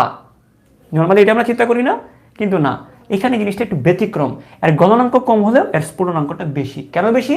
কারণ ওরা যখন তরল অবস্থায় চলে আসে তখন একটা ট্রান্সের চেয়ে একটা সিজ সমাণু বেশি ঘনিষ্ঠ হয়। ঘনত্ব, আন্তঃআণবিক শক্তি বেড়ে যাওয়ার কারণে তাদের ঘনত্বটা বেড়ে যায়। তো ঘনত্ব বেড়ে গেলে স্ফুটনাঙ্ক বেশি হবে। বুঝা গেছে? অর্থাৎ একটা সিজ সমাণু তরল হবে, একটা ট্রান্স সমাণু তরল হবে। তো একটা ট্রান্স সমাণুর থেকে একটা সিজ সমাণু বেশি তরল অবস্থায় বেশি ঘনিষ্ঠ হয়, বেশি ঘনত্ব বেড়ে যায়, যার কারণে তাদের স্ফুটনাঙ্কটা বেশি লাগে। ঠিক আছে। তো আমি একদম সহজভাবে যদি তোমাকে যদি বলি, সেটা হচ্ছে তুমি জাস্ট একটা শিখবা, বাকিটা বিপরীত। তো দেখো, তো তোমাদের এই জিনিসটা আশা করি তোমরা বুঝতে পেরেছো। এবং তোমাদের এই জিনিসটা আসলে ইউটিউবে তো একদম ক্লিয়ার। মনে হচ্ছে যেন আমি অনেক ক্লিয়ার না? আমার কাছে তো একদম ক্লিয়ার। এই যে দেখো, এই যে আমি আবার দেখাচ্ছি, আমি যদিও শিখছি আজকে, এটা আমাকে একজন শিখেছে। দেখো এই যে দেখো, এই যে আমরা ওই জায়গায় ক্লিক করব, তারপর আমরা কোয়ালিটিতে যাব, কোয়ালিটিতে গিয়ে আমরা অ্যাডভান্স সেটিংয়ে ক্লিক করব, তারপর 720-এ টিপে দিব, খেলা শেষ। এই দেখো কত সুন্দর। দেখছো তোমরা ফেসবুক করে মরে যাচ্ছ, ইউটিউবে কত মজা না? এখন এই ভিডিওটা তুমি টেনে টেনে দেখতে পারবা। ওই যে আমি প্রথম দিকে বলছি না, শেয়ার দাও, মেনশন দাও। আচ্ছা তোমরা একটা কাজ মনে করো নাই, অবশ্যই সাবস্ক্রাইব করে দিবা চ্যানেলটা। হ্যাঁ, যদি ভালো লাগে আর কি, অবশ্যই সাবস্ক্রাইব করবা। আর একটা কী করবা, অবশ্যই বন্ধুদেরকে শেয়ার করে দিতে হবে।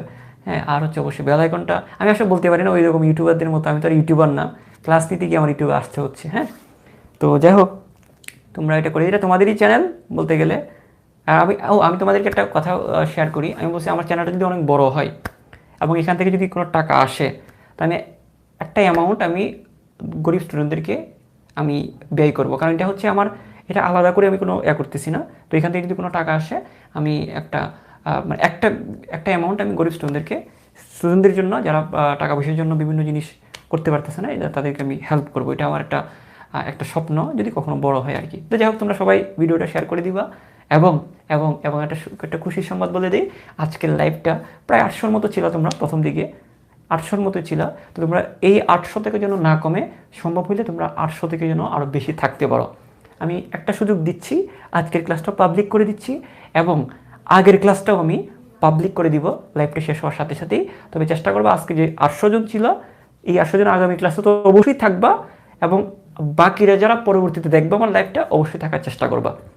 তাহলে আমি পরবর্তী ভিডিওগুলো আমি পাবলিক করে দিব। ঠিক আছে? তো সবাই ভালো থাকো, সুস্থ থাকো। আসসালামু আলাইকুম।